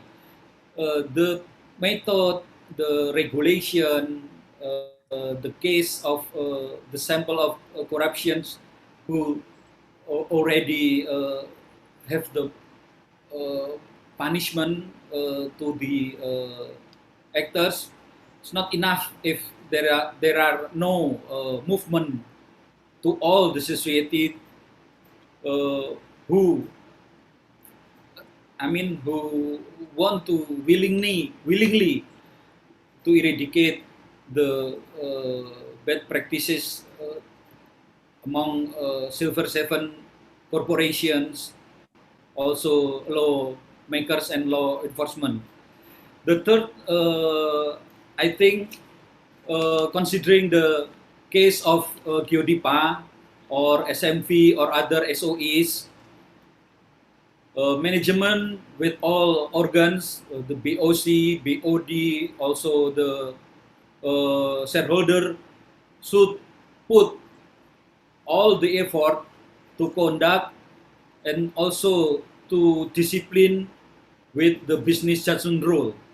If mentioned Pak Agus, if we discipline to put the checklist, to do the assessment, and prove that our decision is not related with personal interest, conflict interest, hopefully all the decision, if there are any errors in the future, is not categorized as corruption. If there are any comment, please let me know, let us know, let DJKN know, let MoF know if there are any effort from other parties who jeopardize our effort to bring accountability and transparency to all our business process. I think it is the important if we can build little by little internal our office, internal our corporation, and then maybe our neighborhood, our society. I believe still there are still many persons in Indonesia that want to be a clean government and also clean governance. Thank you Pak Dion, Pak Agus, Pak Nusirwan. Terima kasih atas seluruh perhatiannya. Thank you for your participation. Saya mohon maaf apabila dalam memandu ini bahasa Inggris saya tidak terlalu bagus. My English is not very fluent. I tried my best to deliver the questions and the issues among us. Thank you very much. Please, Rita, back to you. Sorry, I forgot. Let's give applause to Pak Agus, Pak Dion, and Pak Nusirwan. Very big applause. Thank you, Pak. Agus, makasih Pak Agus. Sama-sama senang nih. Gak pernah pakai bahasa Inggris sudah berapa tahun. Nanti satu saat pakai bahasa Jepang Pak Agus. Oh, boleh. Terima kasih Pak Agus. Thank you. Mas Darya. Makasih Pak Gus. Pak Dion, makasih Pak Dion. Mantap. Terima kasih banyak Pak. Sumiati ini Pak mentor saya waktu mau keluar negeri Bu, kalau Ibu masih ingat mau ke Belanda waktu itu. Thank you Bapak Dodo for moderating the discussion. Moderatornya mantap Pak Dodo. Thank you so much, everybody. Terima kasih semua. Thank you, Bapak Dodo, again for moderating the discussion, and to all our eminent speakers for the valuable presentations. We appreciate you for taking the time, and it was an honor to have you all here today. Also, a big thank you to all our honorable guests and distinguished participants for your active participation in the discussion. We hope today's webinar has solidified a collaborative commitment, which was highlighted in today's discussion, to uphold anti-corruption and anti-bribery measures in order to increase the confidence of potential companies to participate in the procurement of projects in special mission vehicles under the Ministry of Finance. This is essential to ensure a fair and transparent procurement process in accordance with good corporate governance principles, which includes GRC. We have come to the end of this morning's webinar. On behalf of the host and the organizing committee, we would like to extend once again our deepest appreciation for your participation and apologize for any mistakes during the webinar. Once again, thank you. Have a great day and stay safe. Wassalamualaikum warahmatullahi wabarakatuh. Waalaikumsalam warahmatullahi wabarakatuh. Thank you everyone. Terima kasih Bapak Ibu. Mohon maaf kalau ada kesalahan. Keep kontak Pak Merizal ya. Pak Dion. Bapak izin Bagus. Pak Busuk, Pak Rizal, terima kasih Pak. Terima Pak kasih Riki. Pak Mai. Thank you very much. Sukses Bu Irjen, Bu Sum. Sukses Ya, Bu. mohon izin live ya. Irjen, Thank you, Pak Florian Gus. Kid and Shervan. Hope, Thank you to everyone, especially the presenters and the audience. Thank you, you, Florian. Maybe in the next Mr. Florian, thank future you we very can much. meet. I don't know because BPKP usually have a cooperation with ADB. So I don't know, maybe someday. We're happy to. Thank you. Hopefully coffee soon. Okay, thank you. Thank you. Oke, thank you semuanya. Izin live. Izin live ya. Ibu, Assalamualaikum. Florian, thank you Florian. Rita, makasih Rita. Terima kasih Pak. Kita makasih. Terima kasih semua. Izin. Thanks Pak Dodok. Thank you Pak. Pak Mei, makasih. Izin Ibu Bapak. Pak Faris, makasih. Terima kasih Pak. Ya, Preta, terima kasih. Terima kasih Ya, buat Pak. teman-teman, mohon maaf tidak semuanya bisa saya bacakan pertanyaannya.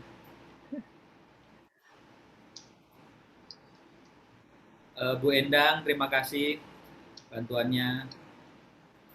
Pak Dodo mantep deh moderatornya. Silo nggak? Silo? Sedikit. Bapak-bapak dari BPK, terima kasih kehadirannya. Izin pamit ya Bapak Ibu, terima kasih. Assalamualaikum. Salam. Bu Noni, kita nggak sempat foto bersama ya tadi ya?